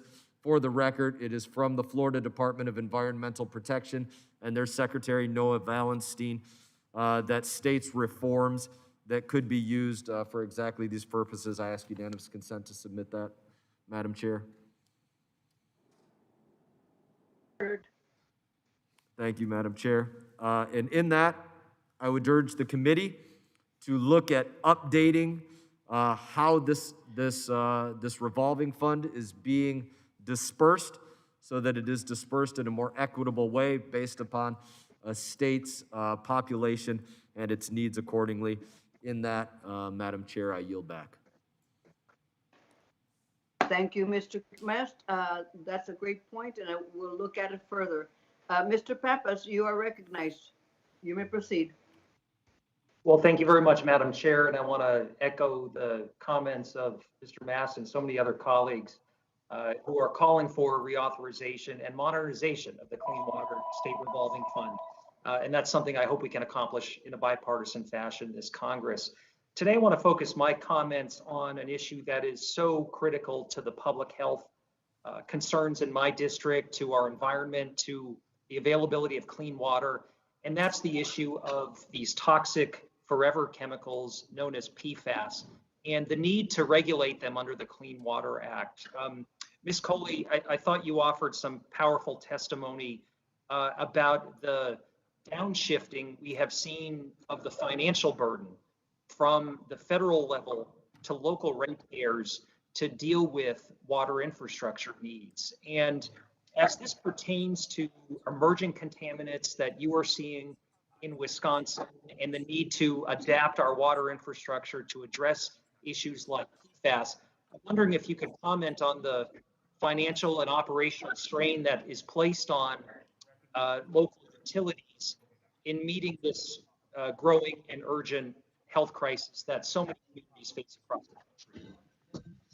Thank you for the question. You know, PFAS is a host of contaminants. It's more than one that is affecting our water. And in many ways, we don't know exactly what they are. So we really need to have money to research and find out what is exactly in the water. And our waste treatment facilities need to have systems in place where they can filter these PFAS out, which means really, where did they come from? They really came from corporations, you know, knowingly or unknowingly polluting our water, dumping contaminants and poison toxins in our water. And so we have to form a partnership really with these corporations to have some responsibility to mediate their harm that they gave to the environment. So we need money to, we need resources to really do research on this PFAS, to find out what they are, where they are, how we can get rid of them. And then to give waste treatment facilities the resources to be able to filter them out, to be able to look for them. And this is part of it. We do better when we know better, right? And so we have to find out what we need to do. It's the same thing really with these these wipes that are unflushable. We have to first tell the community, educate the community on these issues, but also hold these corporations responsible for this, because these are issues and problems that only the government and only really the corporations can deal with. Individual or communities cannot deal with this on their own. So it's really more of a partnership between wastewater management, between education and research, and then the corporations and the state really looking at this issue holistically. Well, I appreciate those comments, and I know that your counterparts in my district feel the same way. I think our states need additional federal support to understand the problem, to test for it, and to ensure that contaminants like PFAS do not get out into the environment where they persist for decades and centuries. That's why a bill that has passed the House in the last session, I'm really looking forward to reintroducing it this term. It's the Clean Water Standards for PFAS Act, and it would require EPA to review PFAS discharges under the Clean Water Act and issue regulations to address harmful discharges into our nation's waterways and into the environment. This is important because it would allow EPA to hold these corporations, to hold polluters accountable, and ensuring that they're not just sending these harmful PFAS chemicals directly to publicly owned treatment works and pass along the burden to our local ratepayers. Additionally, this bill would also authorize a grant program to assist these publicly owned treatment works to make sure that they can comply and that ultimately we're not just perpetuating this type of contamination. So I really look forward to building some support in a bipartisan fashion around that legislation. I hope it can be taken up as part of reauthorization. And I think this could really help a lot of our water treatment facilities around the country deal with this persistent issue. So Yeah, with that- Congressman, Oh, go ahead, Ms. Coley. I just have a few seconds left. I would just say, really, to really work with the EPA as well, to really give them the robust resources they need to provide oversight. Absolutely. I yield back my time, Madam Chair. Thank you, Mr. Pappas. That's a good point made. We turn now to Ms. Gonzalez Colon. You may proceed. Ms. Gonzalez Colon?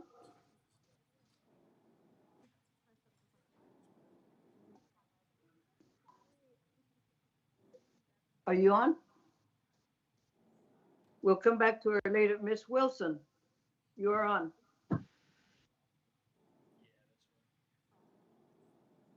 Frederica Wilson. I'm on. Thank you, Chairman. Thank you. Can you hear me? Yes, ma'am, you may proceed. Oh, great. Thank you, Chairman Napolitano and Ranking Member Rouser. Calling this a very important hearing. As the representative of a district on the front lines of climate change, this is all Miami-Dade, economic strife, critical infrastructure needs, this hearing literally hits home. The federal government's decreasing support over the past few decades have left our local communities in a dangerous and precarious position, which has disproportionately affected communities of color like mine. As we recover from this coronavirus pandemic, we must support our local governments and invest in the nation's wastewater infrastructure to increase much needed jobs, bring equitable change to ignored and underserved communities, and upgrade and fortify our systems to coexist with the inevitable impact of climate change. The Congress and the administration's focus on significant infrastructure investment, I'm hopeful we can effectively address these challenges. With that, I have a few questions. Mr. David Molino, legislative and political, I want to thank you, Mr. Molino, for your testimony. You highlighted the tens of thousands of job infrastructure investments would create, including expanding the number of skilled workers among disadvantaged populations. In your opinion, what would Congress do to ensure that disadvantaged populations get the training they need to fill these jobs? There's no one easy answer for that.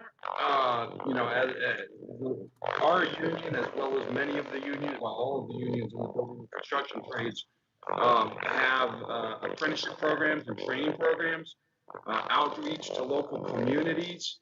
But really, it starts with creating the jobs. Without the investment into the job creation, there are no jobs to train for. So it's a holistic approach. We can work with community groups, local groups, to establish training programs, to bring people from the community into our apprenticeship programs, train them for the work, and then refer them out, not just to the job that is going on, but then they have a career pathway to move forward into other construction jobs once the water project or whatever they're working on ends. Community workforce agreements, project labor agreements, we also call them, can establish training and local hire numbers where we can build in with the developer or the contractor targets to reach into the community and bring people from the community into the training programs and put those in those jobs. So again, we have a lot of different sort of, I refer to them as labor standards, but a number of different programs designed to outreach and train local community partners. Thank you. I'm not sure what that number is. Yesterday, we mourned the loss of 500,000 COVID lives. And Congress has to work to protect essential workers. Do you consider major infrastructure investments in the age of COVID, and what else can we do to protect our frontline workers other than vaccines? And that's a big. You broke up part of the way through there, Congresswoman, so I assume that's still directed to me. You know, the construction industry can expand to bring in displaced workers into the industry. And with the overwhelming infrastructure need that there is, we are expandable, only limited by the lack of resources. The construction economy has continued through COVID. We've seen some local and regional job displacements, but many projects have continued forward. We really think of ourselves as a way to solve the underemployment issues that are exacerbated by COVID. And again, it's resources. We can build out a workforce, but we need investment into the projects to create those jobs. Wow. Thank you so much. Mr. Coley, Ms. Coley. Sorry, Ms. Wilson, your time is up. Oh, I yield back. Thank you, ma'am.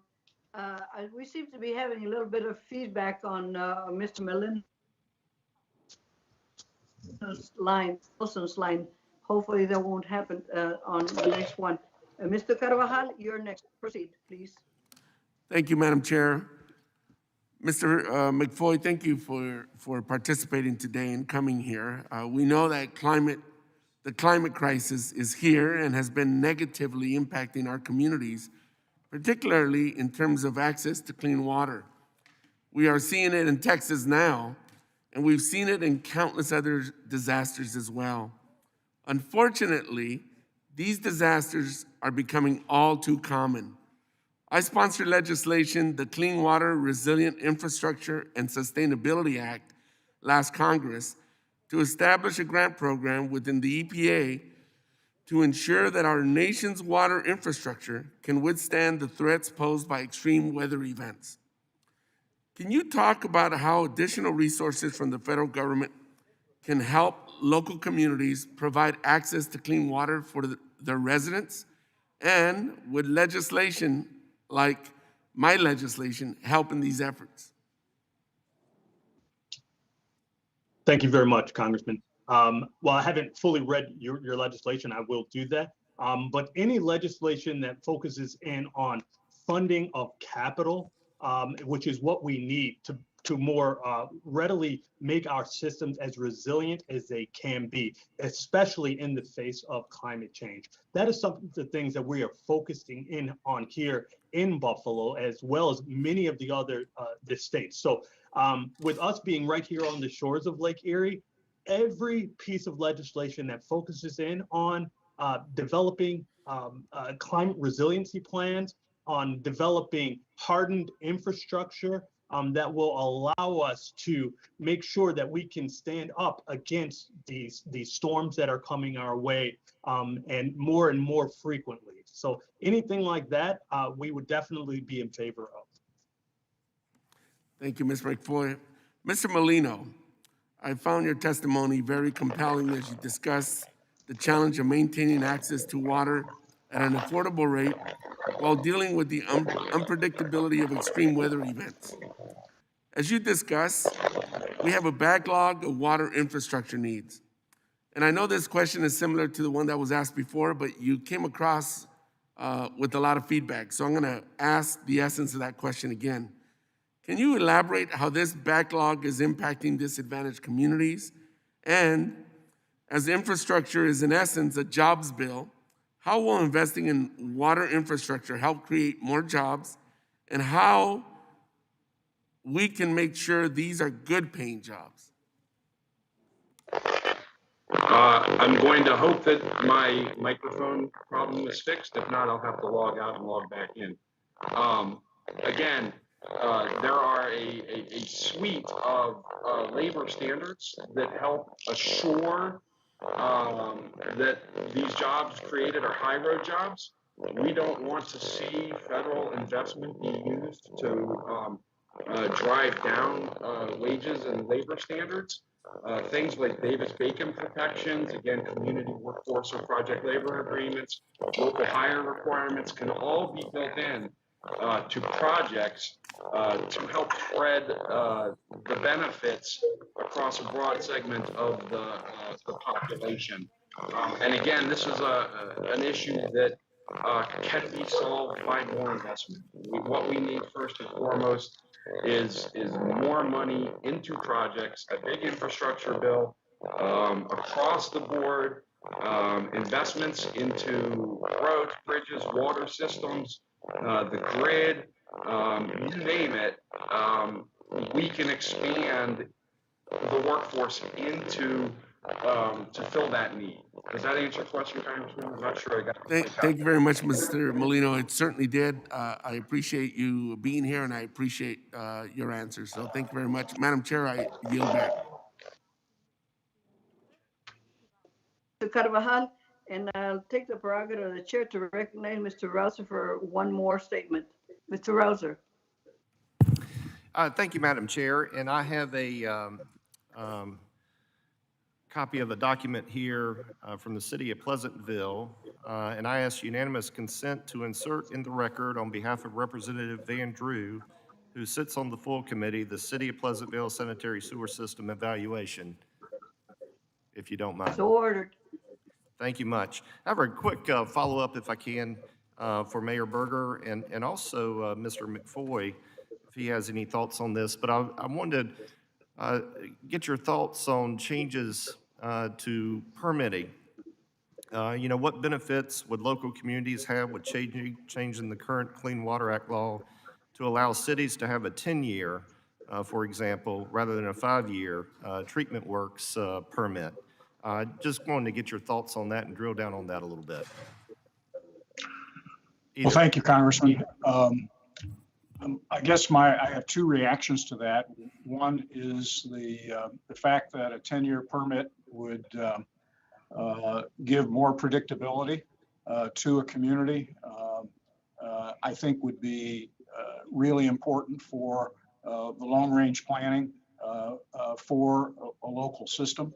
I also think that there are real economies that result in savings that result for permits that are 10 years in length, rather than a local team having to gear up every 5 years in order to negotiate. And that team can be multiple outside attorneys, multiple outside engineering firms, along with the internal staff.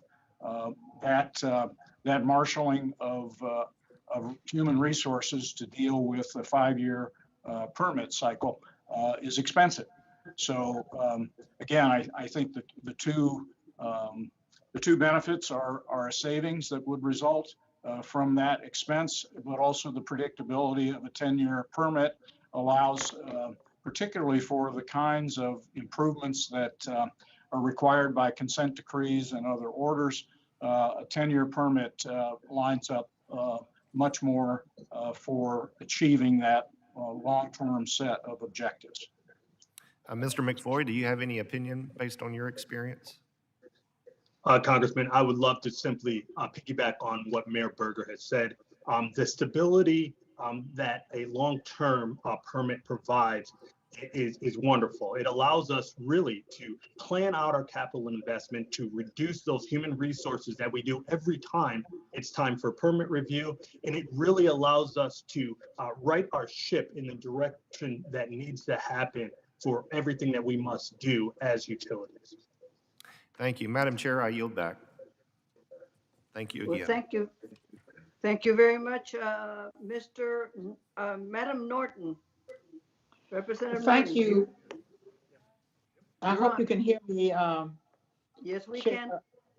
can. Thank you very much. I want to thank you for this hearing on America's wastewater infrastructure, because it occurs to me that we can deal with some of this even during a pandemic because of the distancing that construction usually involves. I want to begin with Mr. Teskey because he emphasizes the need to Buy America. And you would think we would need that, particularly at a time of job loss here. So what do you see as the biggest benefit of including Buy America provisions in our infrastructure projects, Mr. Teskey? Well, I think the biggest benefit is the increase of manufacturing jobs here in the U.S. I think we need to refocus on manufacturing jobs. For years we promoted the service economy. I think that a return to manufacturing job is also return to better paid jobs. And if I could just respond to one thing, I think education is necessary in response to the question earlier. I think as a group, it would be good to include funds to increase people's knowledge of the need for clean water. And one thing too, unfunded mandates. Thank you very much, but I've not got a lot of time, so I need to go. Okay, sorry. I apologize. Mr. Milano of the laborers, I was intrigued by your testimony because of the loss of jobs we've had in the United States during a pandemic. And I know that there are estimates that $1 billion could be invested, or that at least your testimony was that for every $1 billion invested, 20,000 jobs in communities are created. So I'd like you to elaborate on that at a time of job loss, and can't this be done with distancing, with distancing among workers? Congresswoman, I understand my technology might be failing, so I apologize. Those estimates, the chairman corrected me. His estimates are 28,000 jobs per billion. I've seen between 23 and 28, so I just try to err on the side of safety. We have had challenges in the construction industry, but a lot of the construction that the laborers do is done outside. When you have a union and a collective bargaining agreement that has safety and health experience and protocols that we've all worked on, we've worked on providing our members and the contractors, providing our members with hand washing stations and personal protective equipment. When possible, we socially distance. You can't always do that on a construction project, but we believe that creating, the correct safety and health protocols can clearly be done in the time of the pandemic, and we have been rather pleased that our industry has been able to continue to work through the pandemic with these safety and health protocols. Yeah, that is why your industry is so important for our economy. Mr. Berger of the United Conference of Mayors, climate change is one of my most important, one of my great priority issues. So I'd like to know what you think climate change, what effect do you think climate change has had on the infrastructure? Do you think we need to build more resiliency into the system because of climate change? Congressman, yes. The short answer is absolutely. The climate change represents a enormous challenge. I can just speak for my community. When we modeled for our consent decree and we based our planning on $150 million investment over the next 27 years, that was done with the expectation that we were going to be able to have a certain number of 100-year and 500-year storms. And the capacity of our system would be X amount of gallons of material. Well, in the year following the consent decree, we had 3 of those storms, 100-year storms. Well, when you do long-range planning for infrastructure and it changes on you that quick, it means you have either underspent or you have to redesign. So I think climate change represents enormous problems for communities for that reason. The unpredictability is enormous. Thank you for that testimony. And Madam Chair, that testimony concerning climate change should be of utmost importance to our own subcommittee, and I very much thank you for allowing me the time to get answers to my questions. Thank you, Ms. Norton. You made quite a point. I agree with you. Next, we have Mr. Stanton. Mr. Stanton, you're on the line. Thank you so much, Madam Chair. Before I begin my comments, let me just say to my friend Mayor Berger, who I serve with in the U.S. Conference of Mayors, congratulations on 32 years of service. The citizens of Lima have been well served. Mayor Berger taught the rest of the mayors around the country more about wastewater than any other source during my time. And so, Mayor Berger, congratulations. And if you do get bored in retirement, you can always run for Congress. Thank you, Mayor.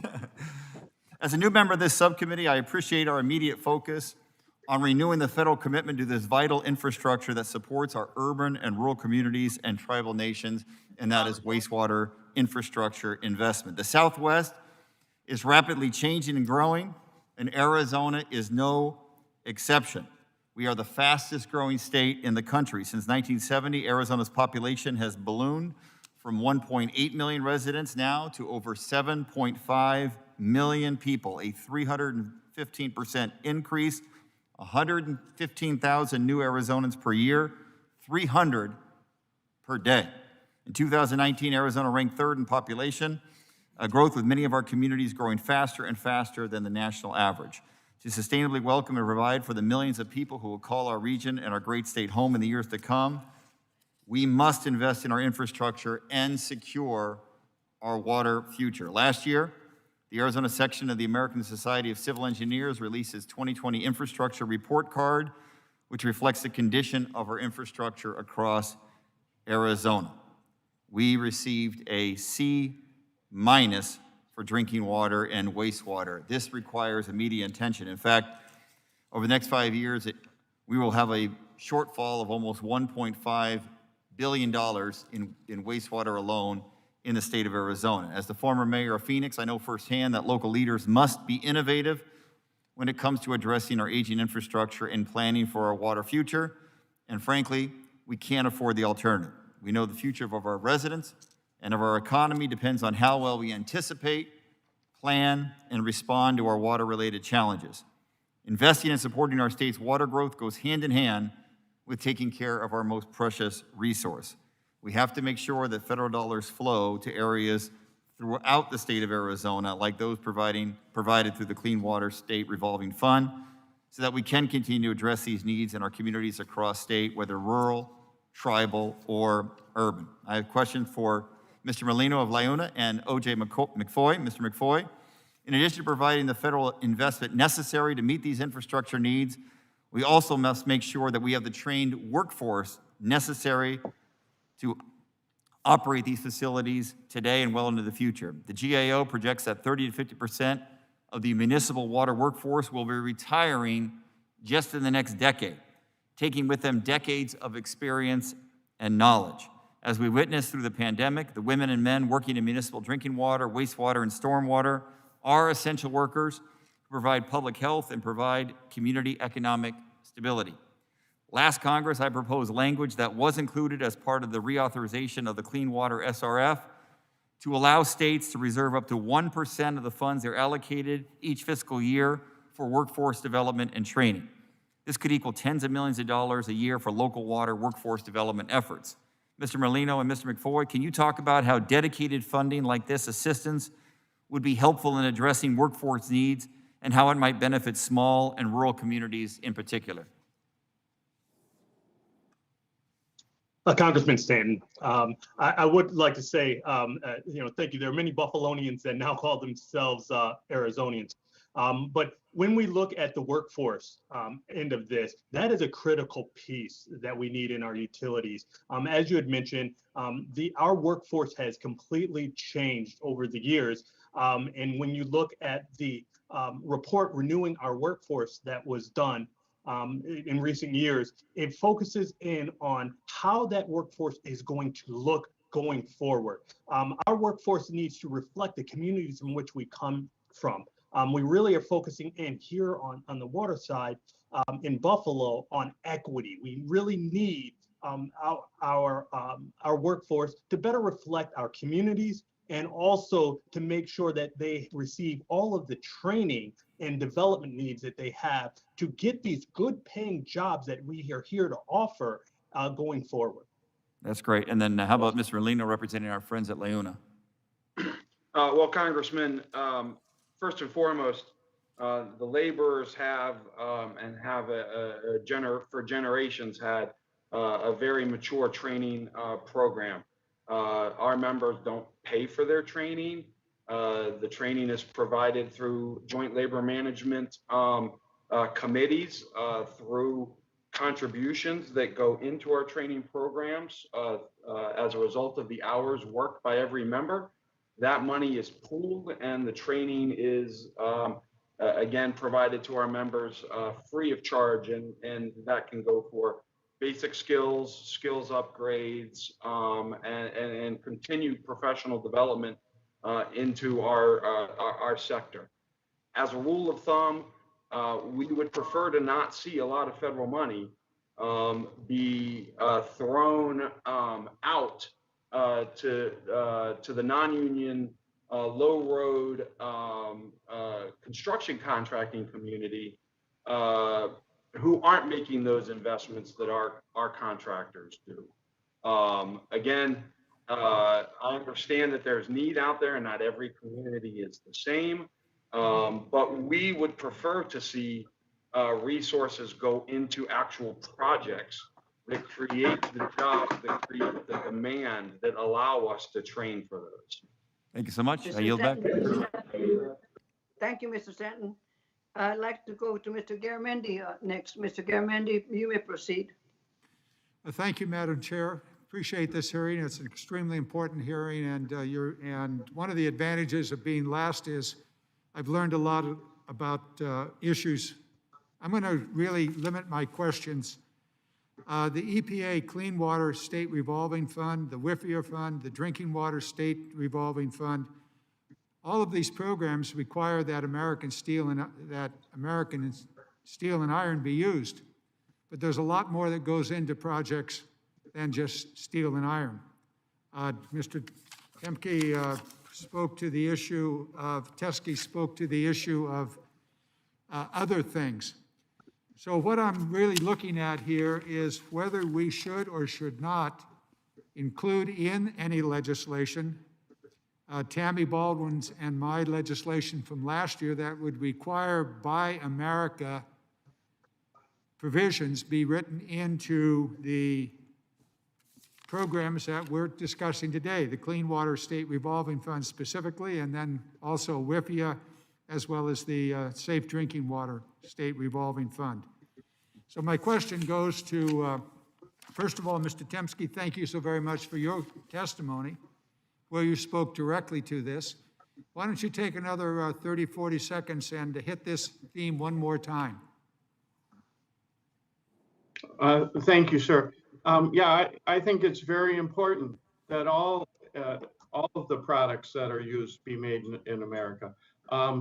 These are major capital expenditures that all of these facilities need, and it's best if they're made in the USA. They employ U.S. workers, and they have a ripple effect throughout the economy, throughout the supply chain where the products are made. So thank you.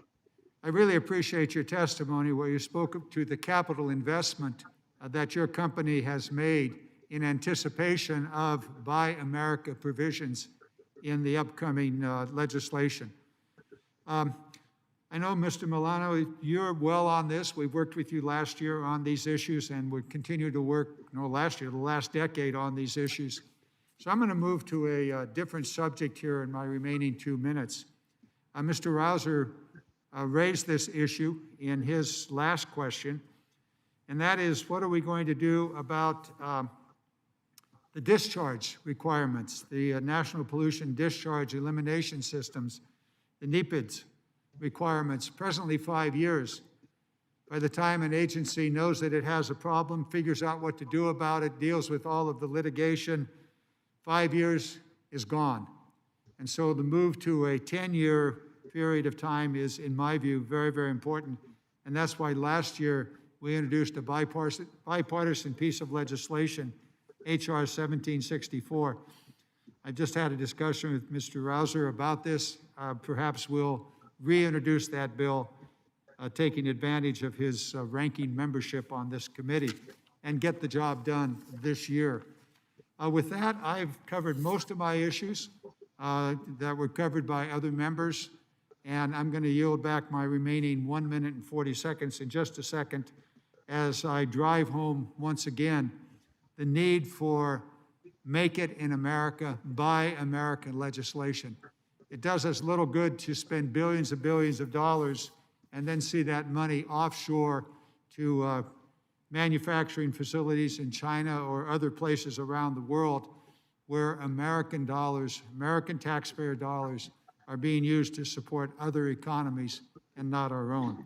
So with that, Madam Chair, thank you so very much for an extraordinarily important hearing. Look forward to working with you and the other members of the committee to make all of this happen so that we can have a Build Back Better legislation that includes clean water. Thank you so very much. Thank you, Mr. Garamendi. You make some great points, and you know I support you, Buy America, totally.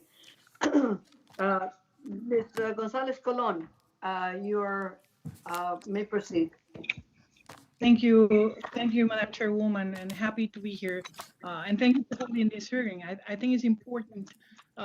It's an important matter, and in the case of Puerto Rico, actually, we got hurricanes, and the issue of the safety and the future of economic recovery of our communities was impacted as well by the Foundation of Public Health, and actually that is wastewater. And there's no community that can grow without managing wastewater. And that infrastructure is one of the critical services as defined by the Stafford Act. And that's the reason during the last Congress, we actually submitted a bill to manage those definitions. I think that it should be a priority in any kind of disaster recovery. In the case of Puerto Rico, and just to share with the panelists here, our main water utility, Pfas, in the aftermath of the disasters, the wastewater infrastructure suffered more than $600 million immediate damage under FEMA emergency categories. An additional $3.7 billion allocation for all water and wastewater operations has been announced by FEMA early this year. And as we consider legislation on water infrastructure, the securing of proper priorities of funding of wastewater sector, especially for those economically disadvantaged areas, needs attention of this committee. And especially any proposal must consider those communities that may not have the cash or the resources to match grants, either financially or in kind, and provide means for these communities to be able to benefit from any infrastructure rebuilding initiative. And we can attest to that. In our disaster relief bills in the past two Congresses, we included provisions to allow what Mr. Garamendi just said, Build Back Better process. This must be part of any program, since by building to improve standards, we can have an infrastructure that is more resilient and that can handle emerging situations better. So I look forward to have hearings with EPA, the Corps of Engineers, and other agencies that oversees this important infrastructure. So having said that, having the panelists here, I think I got a question to Mayor Berger. And those should be, first, what are the greatest challenge in terms of those matching funds? You suggest in your testimony that increase in the current federal funding commitments. Do you find that the commitments have failed to keep up with the real cost increases in your suggestion for funding for Army Corps Authority for water and wastewater works? Does the organization have a suggestion as to the types of infrastructure that should be a priority to have in their attention? Well, every community is facing differing challenges. For us, it was a combined sewer system and sanitary sewer. Communities in California, for example, are facing enormous TMDL requirements, stormwater related. I mean, there truly are there's a massive set of expectations and demands, and the geology, the rivers, the streams, the lakes that make up a place all have differing requirements for protection. I do think the resources need to be at a scale that matters. And then there has to be flexibility to be able to address the unique needs that every community has because of the environment that it occupies. Question to you and to Mr. McFoy.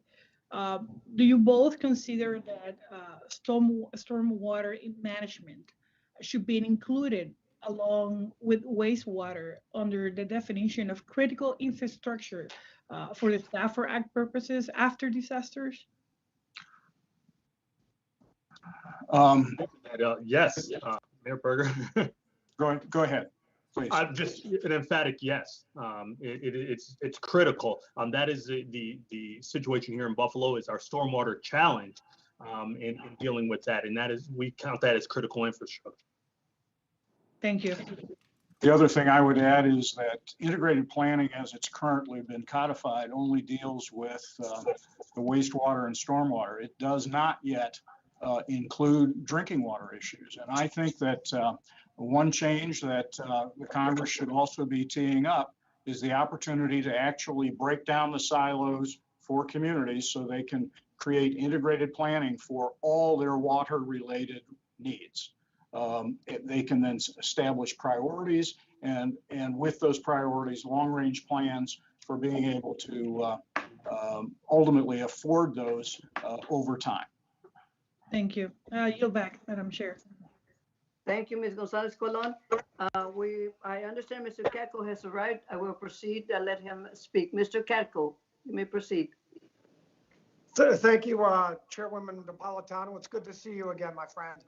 I literally just got back in the office and I wanted to be able to get this, have an opportunity to speak on this most important issue. The community that I represent in Central New York, Syracuse and Central New York area understands the importance of clean water infrastructure all too well.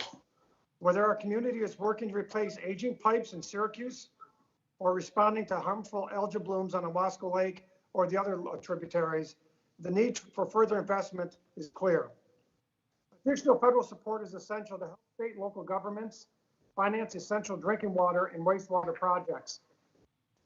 Ensuring the affordability of clean water for all of our communities is critical, and supporting innovative research that will expand the availability of modernized water infrastructure systems.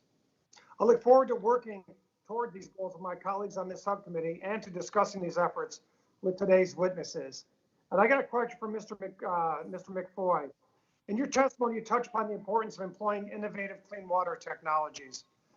Last year, the House passed, as part of the Moving Forward Act, a program that has this committee supported to help clean water agencies adopt innovative technology solutions to address water treatment improvements. Do you support an innovative technology adoption program to help modernize our nation's water infrastructure to address water quality needs and help bridge a funding gap? Congressman Catco, absolutely. We know as being just down the Route 90 from each other, yes. Cost-effective, innovative technologies are truly key to how we're going to bridge the gap, not only in funding, but in the efforts that we have to do in respective to climate change. So we are a big supporter of that. And in fact, here in Buffalo, we've been able to focus in on our smart sewers, which have saved us to date, as far as our plan is concerned, over $145 million. And that's by utilizing, artificial intelligence and simply sensors to make sure that we can manage our stormwater challenge most effectively. Well, I appreciate that. I was going to ask you about some of the technologies. Is there any other technologies that you're employing other than what you just mentioned in the Buffalo area?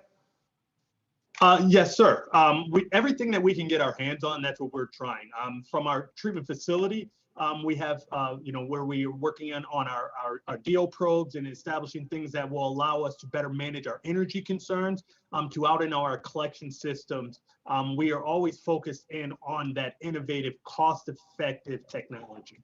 So what policies and resources can we in the federal government provide to become a more engaged partner in advancing the use of this technology and increasing potential long-term and cost savings at utilities?